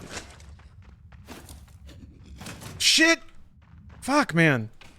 Same thing happened. I thought... For some reason I thought that, like, it was because they heard the gunfight, but no, it's because the dude just opened the door and saw me. God damn it. Oh! It was on cooldown. I found 2 streamers that I check out and follow from TikTok. Okay. Yeah, I mean, it's not a bad idea. I've had an editor actually make some clips and stuff, so... Damn it.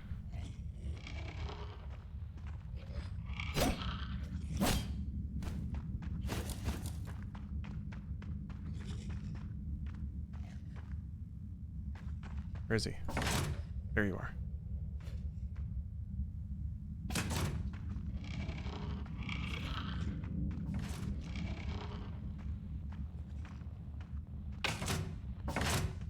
Like going on the rounds?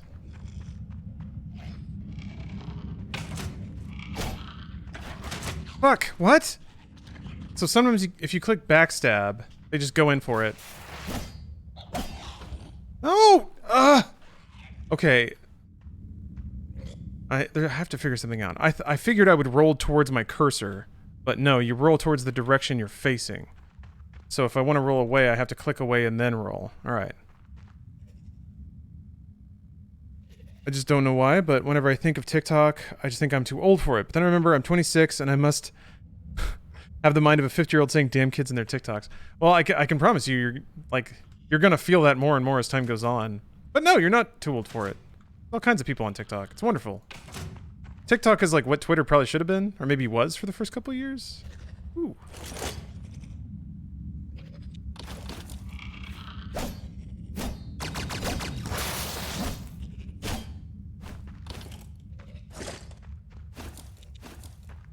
Feels like it anyway.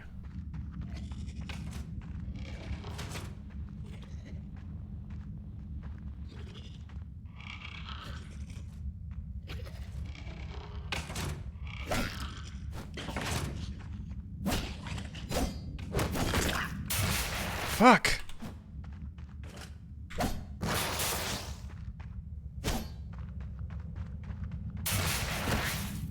It missed. TikTok is very much not what mainstream stuff would tell you. I always thought it was just kids voiceovering and dancing. It's so much more. Oh yeah. Oh yeah. There's a number of musicians I follow on TikTok, and they just like, it's just like, it's not full songs, you know, it's just, here's a 30-second thing, and it's neat, it's fun. It is somehow, it is like a very good representation of just the pure creativity and talents of the internet. Or of the human race, really.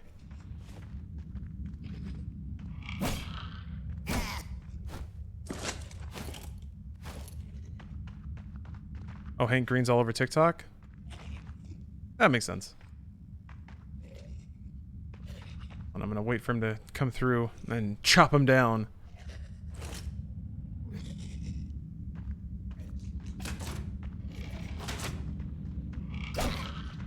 Oh shit, I hit the door!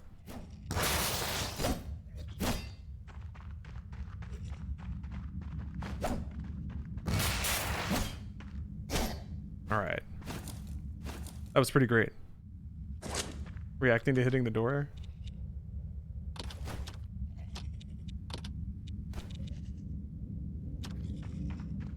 Duba V, or Duba 5. Thank you for the resub. Thank you for the 10 months. Appreciate that. Dark Hunter, I think I missed you, but thank you for the sub. And Nero, thank you for gifting a sub. Appreciate you.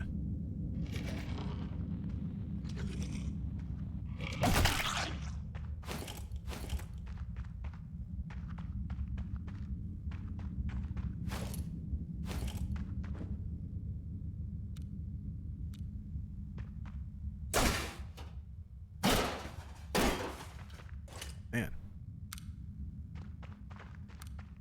This really does feel sort of like poking around through vaults in classic Fallout as well. It's going room to room.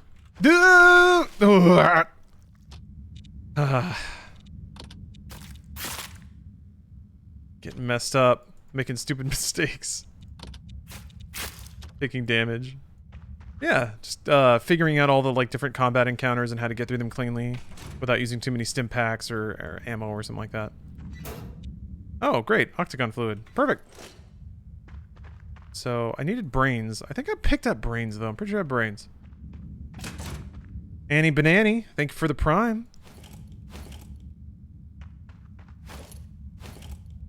Probably don't need to carry all this trash. This death trash.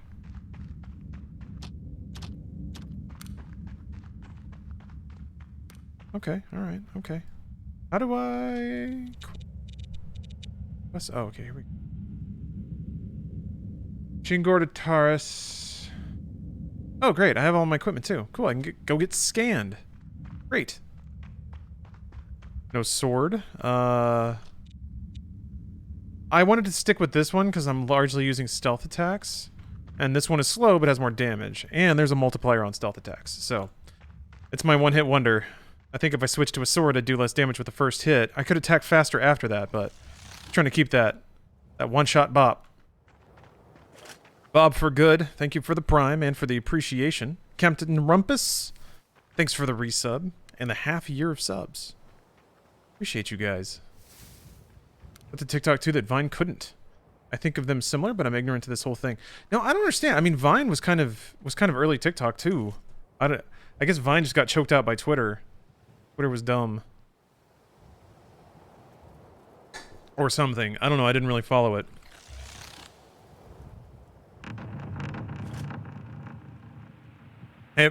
I remember thinking at some point, they made like a particularly boneheaded, kind of self-concerned decision about content and how it was organized. Vine was just ahead of its times. Was that it? It was just too early? We didn't... I don't know why I did that. That was an accident. I want to get scanned. I'm excited to see what the scan reveals. Mine kind of reminds me of Dig. Just crawling back into the deep webs of the internet.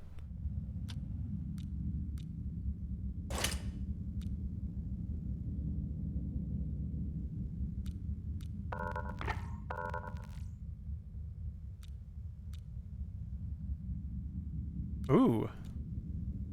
They're going to enhance my flesh with octagon fluid so I can talk to the flesh nexus. Octagon fluid applied.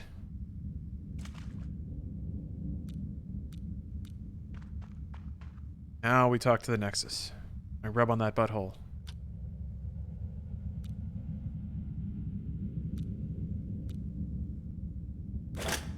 Huh.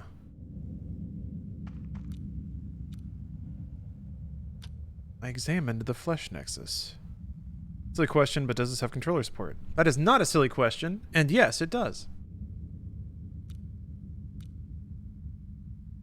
Games like this rarely are super playable with controllers, so I think that's actually a super valid question.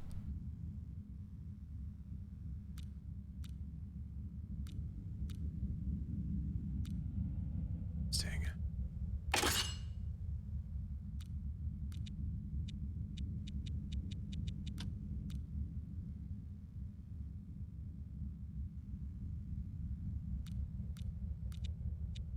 Ah, everything's connected. I gotta go talk to Flesh Kraken to figure out how to talk to, Flesh Nexus. Hey, what's up, Joe Malone? How you doing? How you doing this evening? This afternoon, this evening? Whatever time it is for you, how are you doing? I guess there's still Red Forest to get the barf stuff. Acquire a barf stuff. Does anyone know, if you hit the, like... I don't know if you could even say there's, like, a story. I was like, how far do you get in the story? People just said that there was, like, X hours of content, or the playable content, but... I guess you just run out of quests at some point? There's nowhere else to go?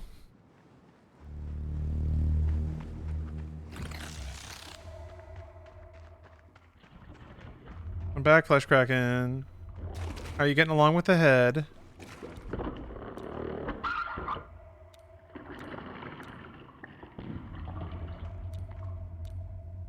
Oh. A sudden awareness of past and recent experiences washes over you. Aha!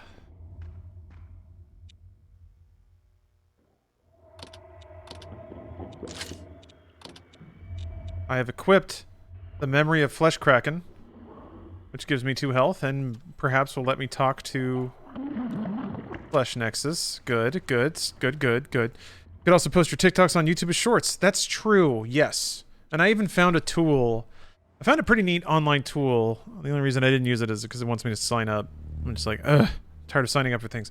But, it'll like, you just upload a normal clip like this, laid out like this, and you can drag boxes around your webcam, drag boxes around the gameplay you want, and it'll stack it for you and then just spit out a nice, tall video. So, YouTube Shorts wins, does it? I guess, sure. But again, it's just like, at that point, yeah, you can double up content, but like, you still have to click on it. Like, you still have to click on it and upload it and title it and schedule it to go live. And there's going to be a weird problem. It's not going to upload right. And you got to have like I got to make a thumbnail or something. I don't know, that like using content in more ways sounds better, but it actually just means more work. Theoretically, it means more revenue, but I'm not convinced that's going to be the case. It's just going to be a lot of, well, it's not a lot, but it's an amount of time. It's an amount of time spent on a thing. I haven't watched many shorts, so I'm pessimistic. I'm just being a cynic, that's all, when it comes to shorts and their value. First time catching a stream in a month. Yeah, it has been a while, Joe. Thanks for getting me into Racer Trash. Hey, I'm glad to do it. I think Racer Trash is great. I try to expose them to as many people as I can. Why am I here? Oh yeah, butthole. You make TikToks. No, I do not. Nothing I do really lends itself to TikToking. Well, I mean, yeah, out edits from gameplay and stuff like that, but it takes an editor to finesse that, and I have some that are willing to do it. I just haven't invested the time into looking into it. What am I doing? God, it's over here. Yeah, cost to benefit. Exactly, Morgie. And again, on all of those networks, there are people who are there doing it all day, every day, or they're really, really good at it. So there's going to be like a startup time to it as well.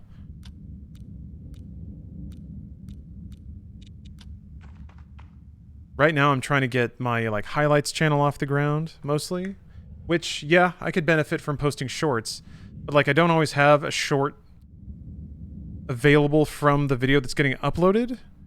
Now I could sign up for this tool, and for every upload I do, like find the highlight of it, because I have to watch it down anyway. Make a vertical video out of it. That would go by pretty fast, but you know, that's like 20 minutes or so. To do that and upload it and get it ready. I'll see if these was funny. Editing was good. Yeah, so there's highlights on... we're starting to do gameplay highlights on Inside Games. And also, I have my own highlights channel for just the things I do by myself. I want to talk to this butthole. So yeah, it's this is my way of sort of funneling a lot of money and work towards editors and things. Oop. Got beef-brained. Could grab Twitch clip highlights as short-form content. You still have to watch through them. Like, yeah, I could just grab every clip and post it, but that's not very good. So everything takes time. It's something to think about. Anyway, I'm meat now. I'm a little meat boy. Chomping. I'm chomping. Feels good being in the flesh nexus.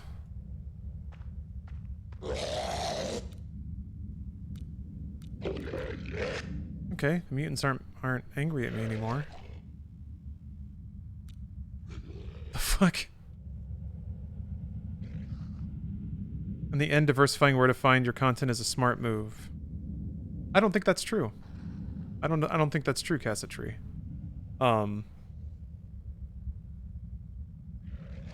If only you knew how many emails I get for new social networks that promise explosive growth. I think being smart about where you work and how, and tuning your work to a specific network is what's important. But that's just me.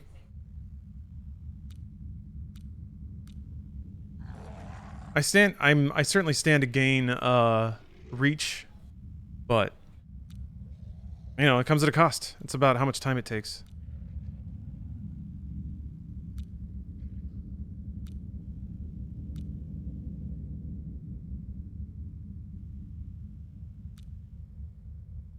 There's also, and this was something I'm a bit cynical about,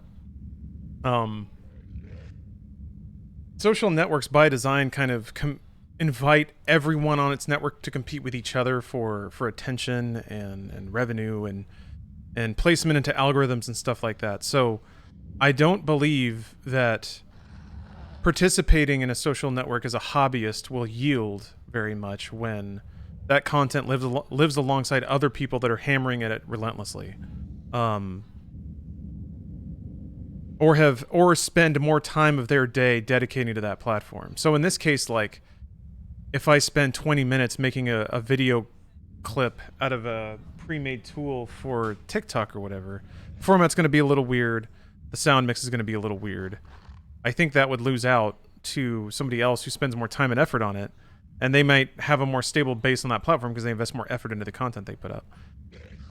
Maybe. So, obviously a lot of my time is spent on Twitch. I don't know that necessarily I'd say I invest a ton of effort into Twitch, because I've noticed, and this is bizarre, that people prefer consistency over bombast or spontaneous events. It's like, I can do streams that are like a bigger deal, but It's just like it's mostly just invested effort on my part for the sake of doing it. It doesn't really result in a swell of audience or an explosion of following or growth or anything like that. And that's just the nature of Twitch, and it makes sense to me because that's how I consume Twitch too. So I think that there are also like, yeah, maybe that's me prejudging then, of assuming that there are norms on other platforms that I wouldn't adapt to or niches that I wouldn't fall into.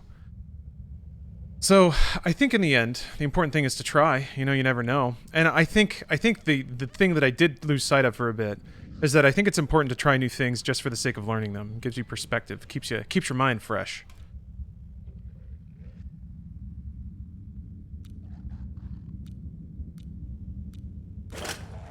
Oh man. Person wants out of meat dimension. Interesting. Okay. Seems a resounding popular answer. Consistency is a very important factor. I mean, it's the most important factor. You have to let people build up habits that involve what you create or what you do.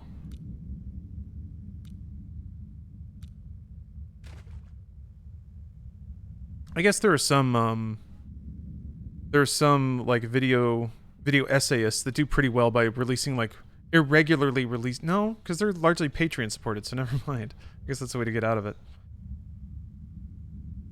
You can always ask Bruce what he thinks you can do with other platforms. Feel like he has good intuition, that kind of stuff. He really does, yeah.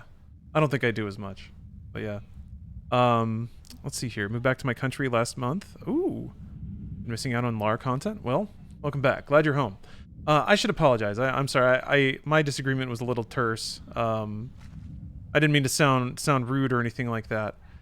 I just think that there are some sentiments that like some sentiments are born without acknowledging that there's time and effort and work involved in the process, you know?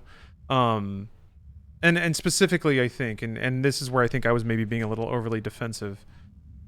Just the notion that like merely just by like having the idea to create content makes it done and posted. Like there's still a turning of the crank there. And that takes time, and that's time that's not spent uptime on Twitch, begging people for cheers and stuff like that. So, just something to consider. You started to stream more post Funhouse. Did you consider streaming on YouTube, considering the audience gathered from that platform? Relatively new to Twitch, so I do wonder why YouTubers don't use YouTube for streaming. I streamed on YouTube a few times before I left Funhouse. I had been streaming semi-regularly since like 2016, just way less. And I had tried to stream on YouTube a bit, and this was circa 2016 or 2017, I think, when I tried it. And the audience was bigger, like 10 times bigger. At least that's what the number said. But the chat experience was not good. Either owing to the fact that there were just way more people, or what I speculate is just that was the community on YouTube at the time. It was just not a good chat experience. People just came in either spamming or yelling whatever, being generally antagonistic. The atmosphere of chat was definitely that this content is here for us to make fun of. Because that was typically the atmosphere of the comments at the time. Everyone just came in with like an eye-rolling attitude at everything. So and also at the time, YouTube streaming just fundamentally didn't have the features Twitch streaming did. I think they just started subscriptions, or whatever their version of subscription was. So it didn't have the tools, it didn't have the community. The only thing it fundamentally was better is that it had way higher bitrate for the video. Like you can send YouTube an outstanding video stream. Streams look great on that service, where they're still pretty pinched on Twitch. A Vanishing Boar, thank you for the sub. So that's why I chose not to really double down on YouTube.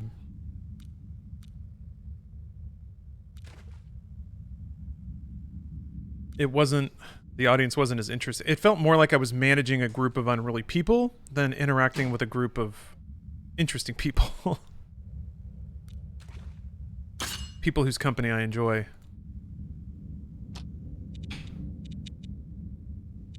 Man, the witch at old trees. Alright.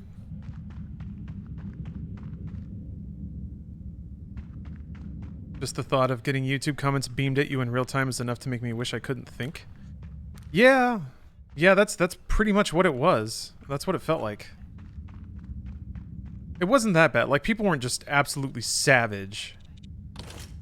But you could definitely feel the tone in the air was different.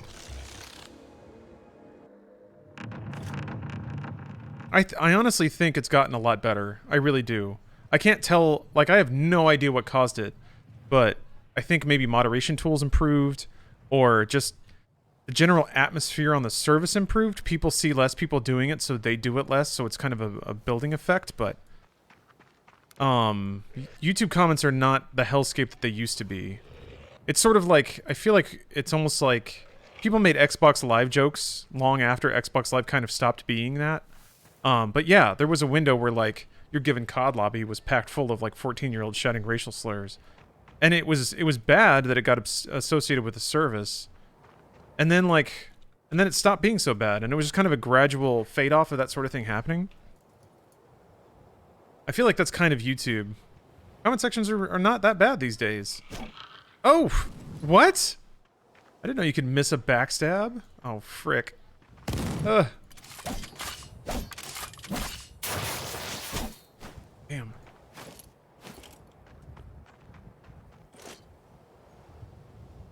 Still very much happens in Warzone. It's a pain in the ass. Maybe it's gone back to, like, having that huge audience. There's something about, I swear to God, there's like a critical mass of people. Once you get over a certain number, like, the assholes are going to find the assholes, and they're going to build each other up, and then it's just going to be unpleasant. It's just some numerology thing, I swear. There's a critical mass beyond which you shouldn't let any human group grow. Because then people are just going to start shouting racial slurs like they're going out of style. Ah, dang it! Oh no! Ooh! Actually, getting taken down by the Kung Fu zombie is pretty good. Mob mentality? Yeah, maybe. I don't know. Yeah, maybe that's part of it. I think it's just the anonymity. Well, I guess that's part of mob mentality. Yeah. I feel like once people started saying YouTube comment sections are horrible, then people got worse because it's where you go to be horrible. Isaac, that's an informal... I agree with it. And I caution, I guess I'm cautioning myself, thinking it's like, it's kind of an informal observation, but it feels accurate to me. Yeah, I think people took it as just being sort of accepted that that's what you do in YouTube comments. And once that started happening, then people who wouldn't normally do that then think, oh, it's part of the fun to, like, go in and just be a monster in chat. Like, it's part of a gimmick. It's fun. It's okay. So, I think there had to be a lot of messaging from creators and stuff being like, guys, please don't. In addition to moderation tools that help you remove that stuff or hold it in a moderation queue so that other people don't see it and then think it's okay for them to start doing it. That sort of deal. They also just, like, started auto-hiding comments. So, like, negative comments didn't pop up at the top of, right under videos and cause arguments and stuff. You had to, like, click for it. It's still terrible because of the way comment threads are not designed. So one asshole can derail the whole conversation. Not that I'd expect conversation in the YouTube comment section. Yeah, the fact that it's only one nested thread. I mean, I don't know that allowing a ton of nesting is better. But you're right. Somebody can just jump in and be like, Nazis weren't real. And then everyone just, any discussion just stops. And we're just like, what the f...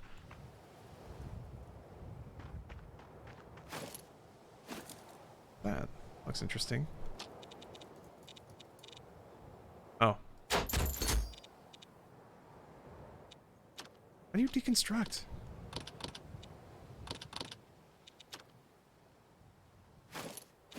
That's a clip for TikTok? Yeah?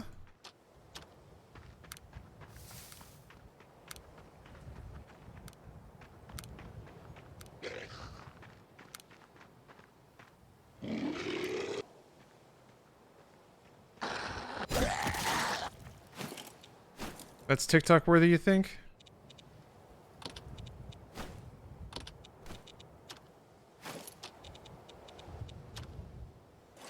Clip it and chip it! Jeez. Maybe I could devise a way to make it so I just press one button and then it spits out a vertical video.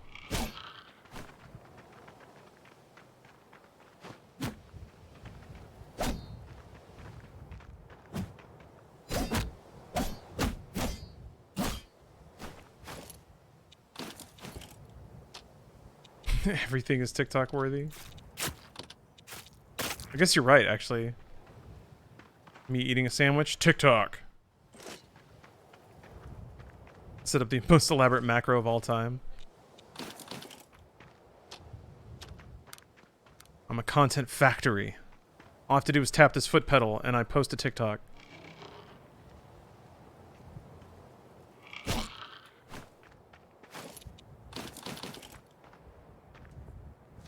Okay. I think I get it. Like, the game drops guns and weapons separate than inventory because they take up inventory space, and you're probably not going to want to loot every single weapon you come across. I see where you're at, game. I see it. Oh! Dang it! Not what I wanted, but whatever.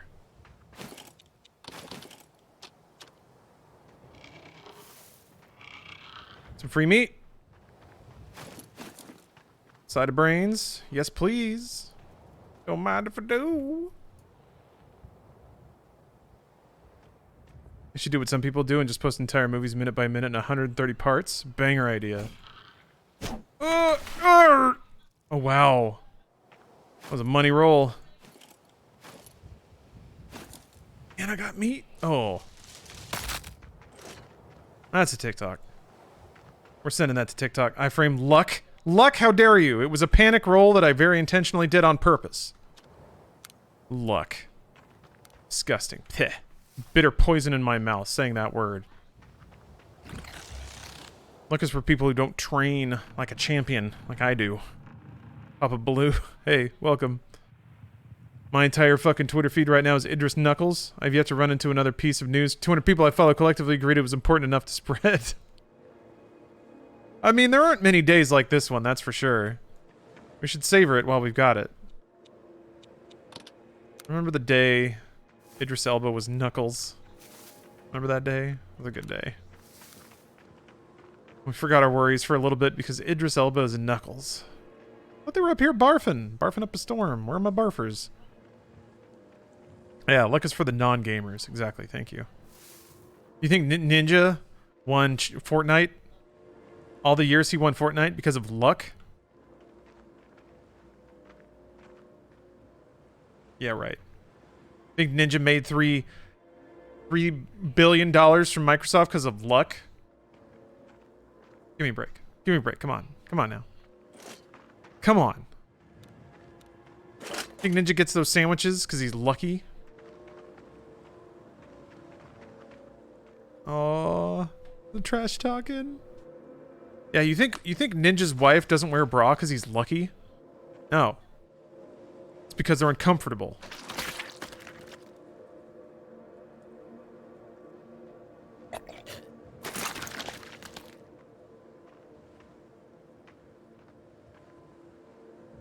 Oh, is that a thing now? Oh, you did? Yeah. Yeah, Ninja tried to go to the internet to get some gamer cred because of his braless wife.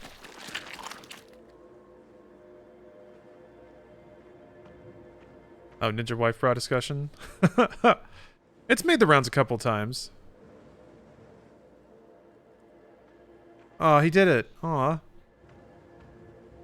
Aw. You gotta win. And he tracked it. Uh-oh. Oh, no. Okay. No, this is good. We're good. Okay. Okay. I thought he was about to go crazy and try to kill her or something.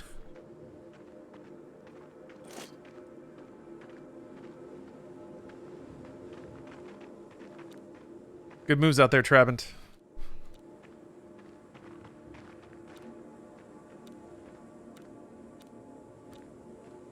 Aw, so sweet. Oh, wait, is that a quest good? We're good? Yeah, I guess so. Okay. Custer.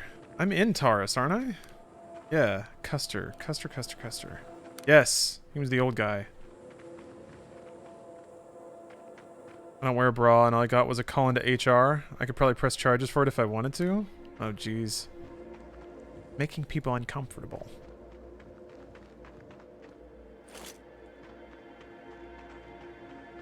Whatever. Wait. You're not allowed to... Wait, can you work from home now? No, you're back in the office, right?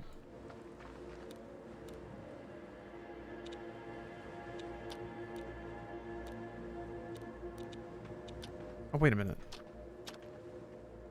Oh, you work from home? Okay. Who cares? Are no bras in the homestead?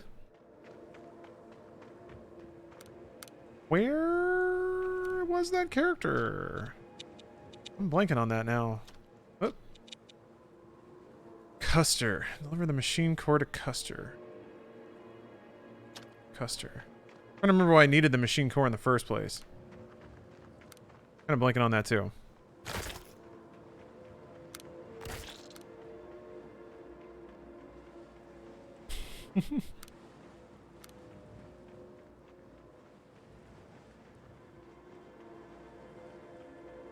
I think Ninja streams on Twitch, right?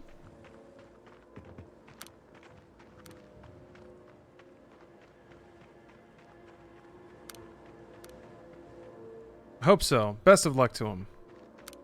King among gamers. Custer, Custer, Custer. Who's Custer? You Custer? There you are.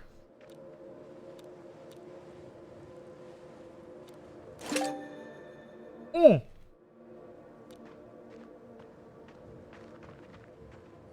Meet at the puke bar in a few days? So is time a thing, or do I just have to, like, follow him down here?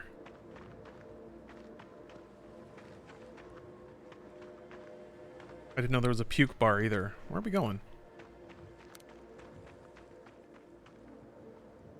Huh? Is this gonna add a new location? No.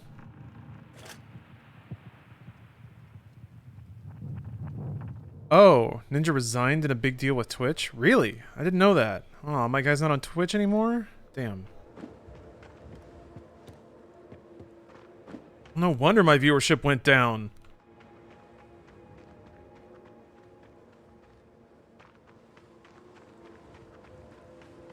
Oh, he re-signed. Oh, never mind. Okay. I mean, I knew that. We hang out all the time. He told me all about it.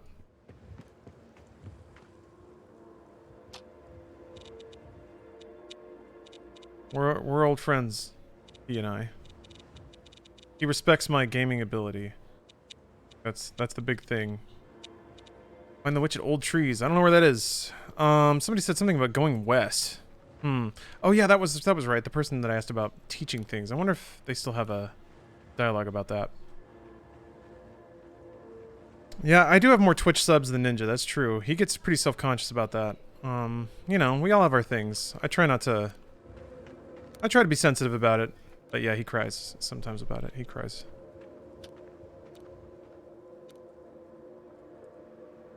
Guy that was heading west. Huh, alright. So, yeah. I try to be there for people. That's what's important. Why am I such a goblin? What do you mean? I don't know how to answer that. Does he cry and shit his pants when you bring up your subs? I mean, I don't know about the pants shitting. I don't know about that. I don't want to, like, humiliate the guy.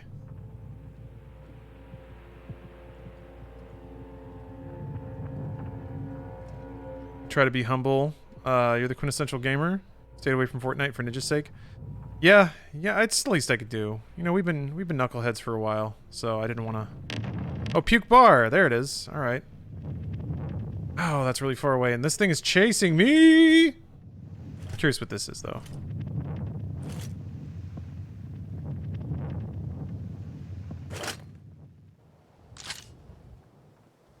There's a cute goblin barmaid VTuber. Super wholesome.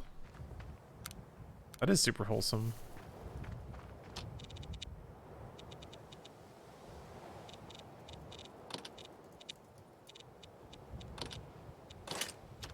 Wait.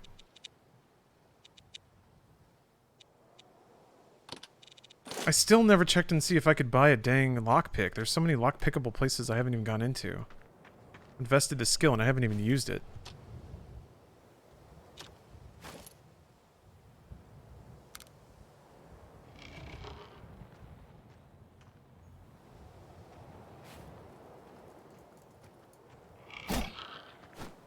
Damn. Brutal.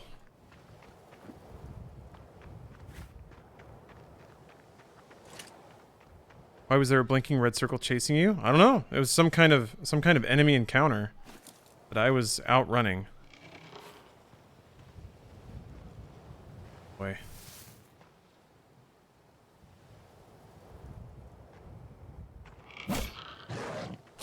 Shit. Oh.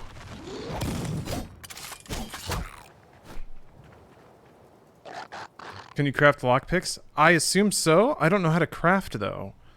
I haven't seen any skill in the skill tree that looks like it would lead to crafting.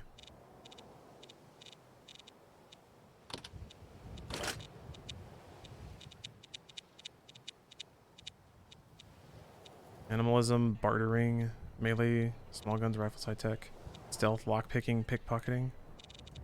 I mean, there are crafting resources, but I can't, like, turn them into anything. And there is a, there's like a dismantle option or deconstruct option, but I can't do it, and I don't know how to learn it.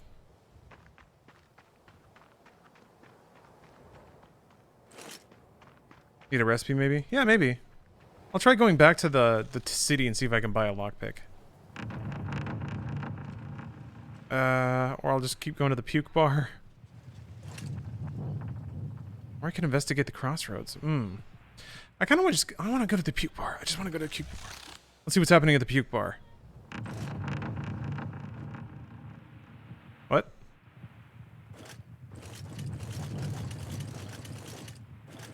What? Do I have to go? Oh, okay. I have to go through this zone. Okay. Regin said a guy that went west could probably teach you? Okay, that was specifically about dismantling? Fuck! Did you slide your cam and subticker down a bit so we can see the menu? Yeah, hold on. You mean... Wait, hold on. This? Oh gosh.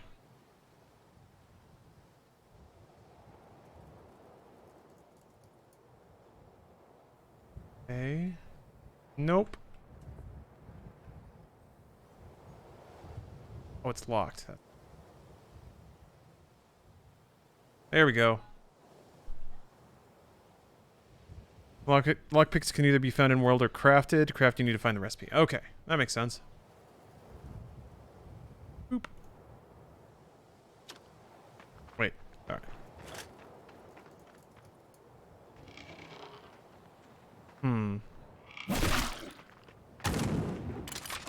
I don't think I'm gonna be able to combat my way through this. Damn, that's brutal. Welcome back, Strider. Brand new VIP badge, looking so pretty. Yeah, seems unlikely. So, don't have a lot of tools. Well, wait, how did I... Oh, I should go back and recharge my sparkle hands. That will actually help me get through some of these. Unless you take the gunner first. That's a good point, yeah.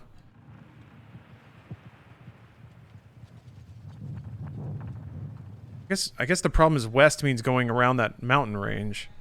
Unless it's one of the maybe it's Naked Man. A Naked Man's gone. So there was a machine that refilled my casting charges, but I don't remember which one it was. I don't think it was this. No.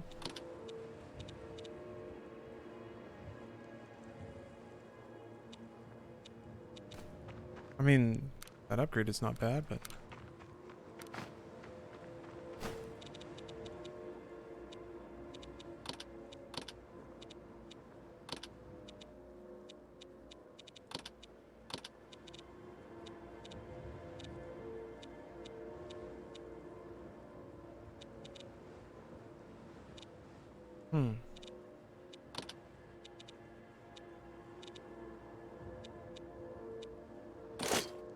Oh! It is worth money. There was no number on it, so I assumed it... Aw.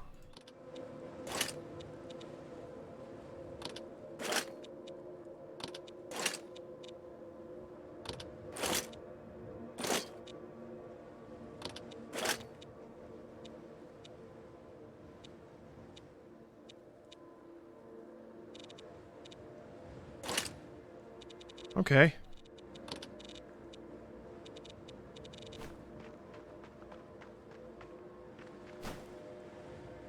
Turns out my 4 managers were staring at me because my hand was shaking because of how fast I was typing on my phone. They thought I might have been having a very weird stroke, whatever that means. We're bashing out a hot message then, huh? A minion of flesh. I like the idea of having a minion of flesh. Good stuff. Now I just have to figure out how to get my charges back. Tony Esposito passed away? Who's that? I don't know the name. Weird stroke implies there's a normal one. Maybe there is. I assume it's one of these boxes. Is he dying? No, he's just the king of chatters. Oh, it's this guy. There we go. Here we go. There's my squelchy boy.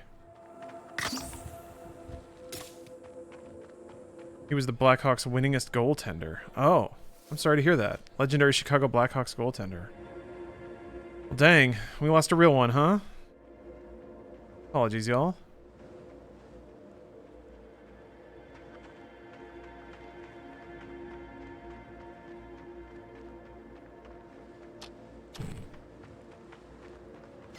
I don't know why I assumed if there was no oh, the number is just the stack. It's not how much it sells for. Gosh, I'm a ding dong. I'm just a real dilly dally ding dong. I really want to see this puke bar, but I gotta take a quick break. I'm gonna get up and stretch my legs. I'm gonna start to feel that like weird little like tingle, like my legs are going to sleep. Time to get up and stretch for sure. Alright. Be back in a second. I encourage y'all to get up and stretch too. Get the blood moving. Stretch it out a bit. Do some high knees. Why not? What else you can do with your time? Probably working or something more important. Anyway, I'll be back in a second. See you soon.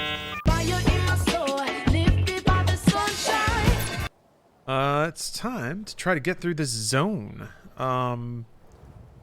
It's either that or try to track down disassembling and lockpicks and stuff like that. I didn't find any way to buy them. What I'm curious about now is if I summon one of these guys.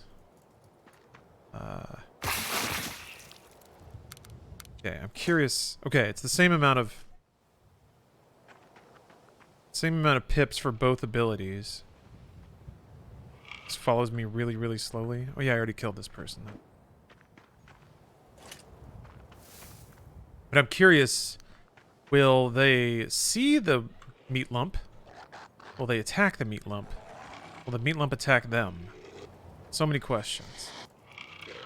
I'm wondering if Meat Lump has its own AI and like it just runs in there and attacks and they start to attack it. I can use it as a distraction. The quick video was so long. I tried to find a place to chop it down into chunks, but since it's like set to an entire song, it gets difficult. As much as I enjoy the distracting nature of the hard cuts in MediaTek, I do try to have some consistency to the visual experience.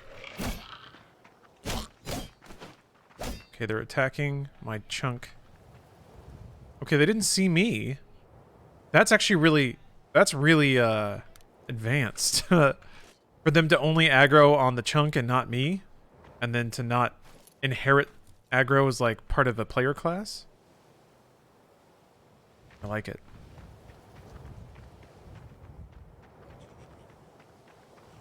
Which means I might have enough room to just walk by now.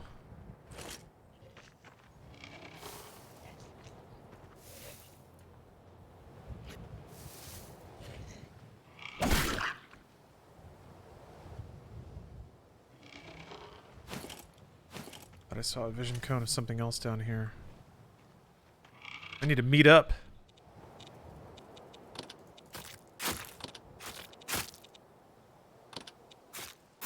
Meet up, bro. What's this game about in terms of lore? I dig the art style. Lore is pretty sparse. It's one of those things where even the characters aren't quite sure what's going on, so they can just sort of theorize about it with your character. But the setup of the story was that I have been kicked out, or player character, I should say, has been kicked out of a...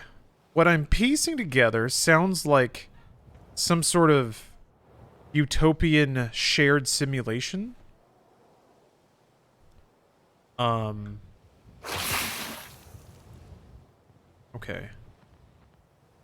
The worm pile is not going over there. And person is not aggroing on. Okay. The goal doesn't seem to be to go back, really. So it's more just I wandered into this open world and then met characters, some of whom have asked me to do things, and some of those things I agreed to do. Dr. Sidnoir, hey, thank you for the resub. Subbed in the middle of the day because shut up. Hey, year and a half, let's go. Man, year and a half. Been a good year and a half. I mean, there's been some bad things, but it's been good on the internet. And we're just gonna walk on through. Okay. Okay, so there's like zones you have to travel through, and then other areas in the map reveal themselves. Neat. That's neat.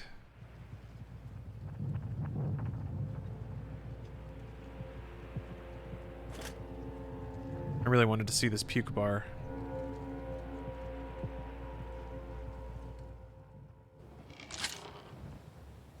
It's still stealthed and everything. Yeah, it looks like there's puke already. Hello, and welcome to the puke bar. Best drinks, best meat. What else do you need? Be friendly, not annoying, and watch where you step. Will do. Damn. Damn. It's a cool entrance. Wait, is that the entrance?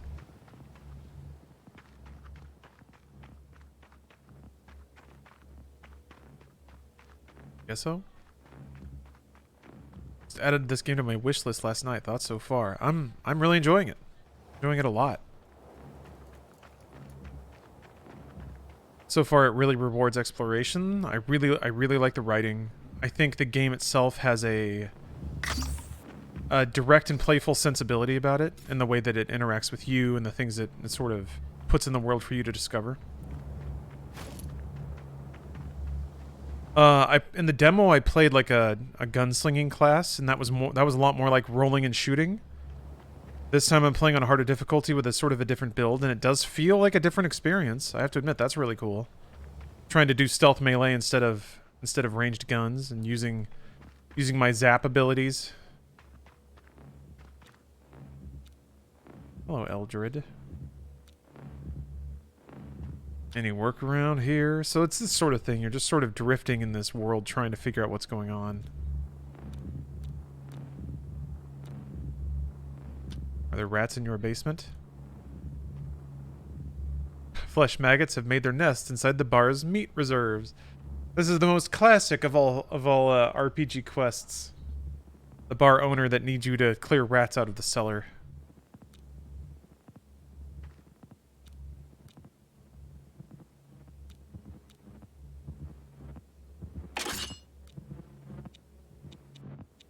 The maggots are still there, I guess.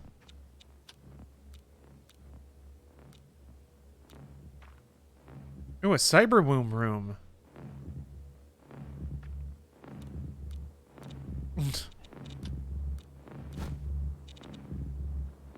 Virtual combat exercise. Okay, you can buy cyber womb programs. So it is sort of like, it must be like immersive virtual reality or something.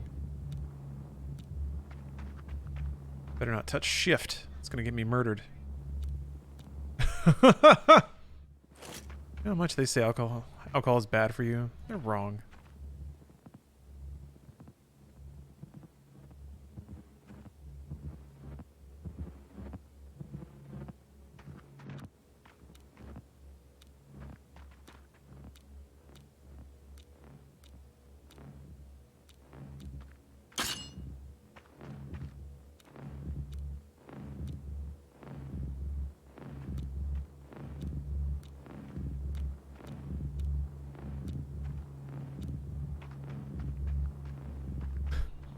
This is so weird, like club music. It feels like club music you might hear just as you're, like, falling asleep or something. Oh no. This pet worm got killed.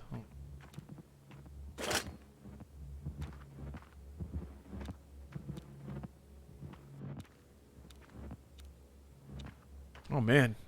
What's this all about? Oh frick.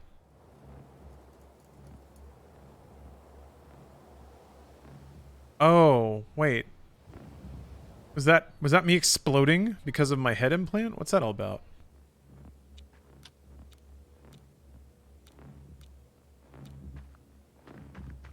Now you know. I guess I do. So wait. Huh, that room over there. What does that have to do with the room over there?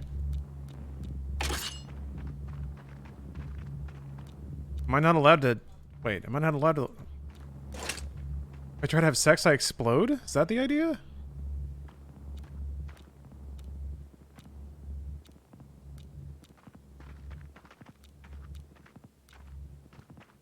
Yeah, I don't know. I'm not sure what happened there. Ah. Maybe I can level up and be empathetic enough to get the good ending to that quest. Ooh, it's gonna take a lot. I think I just leveled up. Oh, I can't even get 4 empathy. Jeez. Did the game say procreation was legal? It did! It absolutely did! Yes, I'm not allowed to have kids. Oh my gosh, I can't believe I forgot that. Yeah, you're 100% right.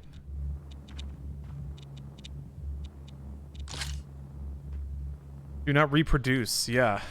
Man. No one's allowed to bang, huh? Or you just explode?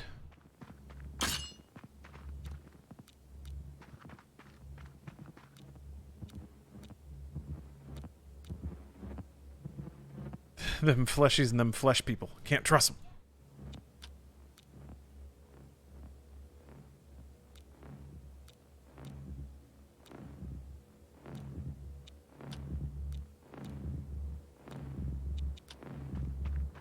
God. The fleshies are trying to create a new flesh golem. So they're abducting people and piling up all their bits. Right. God. Oh, is this the cyber womb room?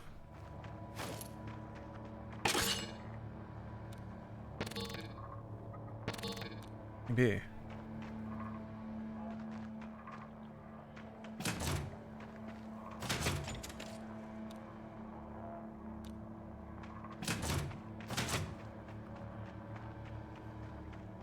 So yeah, this game's pretty wild. It really does feel like you have no idea what to expect. It seems to have boundaries, like it seems to have internal logic. It's not just pure freewheeling fantasy. Oh wow. Jeez.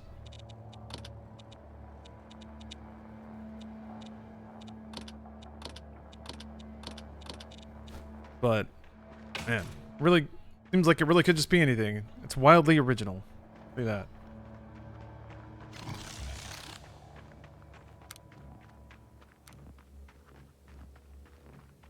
Let's see here. I'll run to the far end of the bar. Oh wait, what's this? It is interesting that there is this sort of underground layer that is sort of all made out of the same tile set. I guess that's a way to make a lot of environments without having to create, you know, unique assets for every single location. Any people from Mars here? Yeah, any Martians in chat?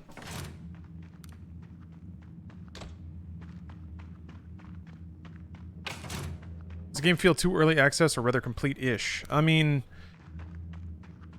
the content that I've played so far feels like a game, you know? It hasn't crashed. There's not unused assets or like NPCs with filler text so far. I've only played for an hour or two. I don't know how much content is in the game. It seems like they've figured out the breadth of gameplay systems they want to have, though. They're all in there and they're all working, it seems. So now it just seems like they have to actually just kind of like the owl drawing photo, just draw the rest of the owl. It seems like that's where they're at with this game. So I don't know if they've filled out the entire game with all the content they need to make, but it does seem like at least the interchange of systems and gameplay is working really well.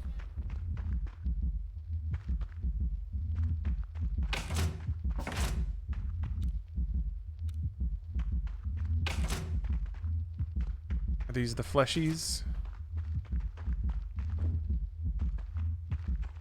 Waiting on that lorem ipsum, yeah.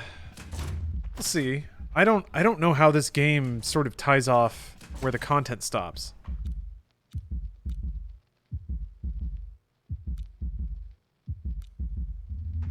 Oh, okay.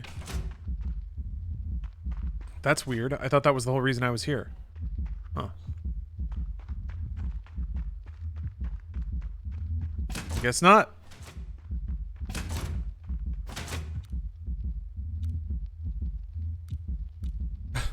Yeah, okay. Rather blunt writing. Maybe there's a mine. Maybe go check it out. You're from Quebec? I mean, that's not Mars, but, you know, that's a place. I'm not from Quebec. It seems like there's some other people in chat who are also not from Quebec. If you are from Mars, or not from Quebec, hello. But also, if you're from Quebec, hello to you too. Don't want to leave anyone out. That would be wooed. Bonjour, yes.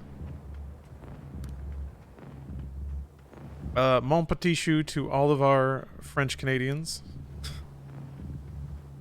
I don't know what that means. Actually, I think I have an idea of what it means.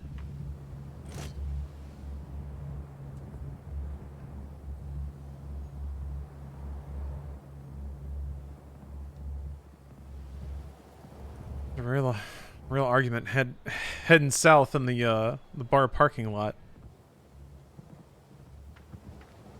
Okay, all right. Okay.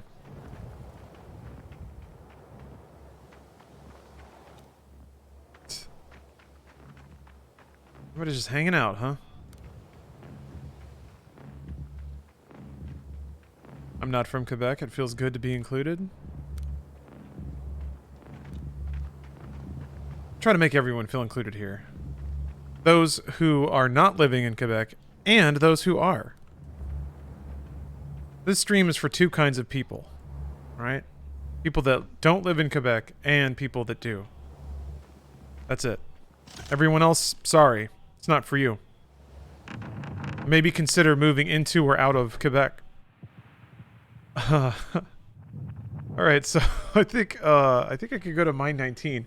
I think I'm gonna move on to the next game though. Because this is a sampler platter day. This is the sizzler of streams. There's another indie game that I also received a code for that I want to check out. Called Jupiter Hell. It is a roguelike Doom game. So, you know, 3000% my kind of deal. So give me one moment. We'll swap over to the new thing, and I'll be back with you in just a moment. Thank you guys very much for watching, and I'll see you soon.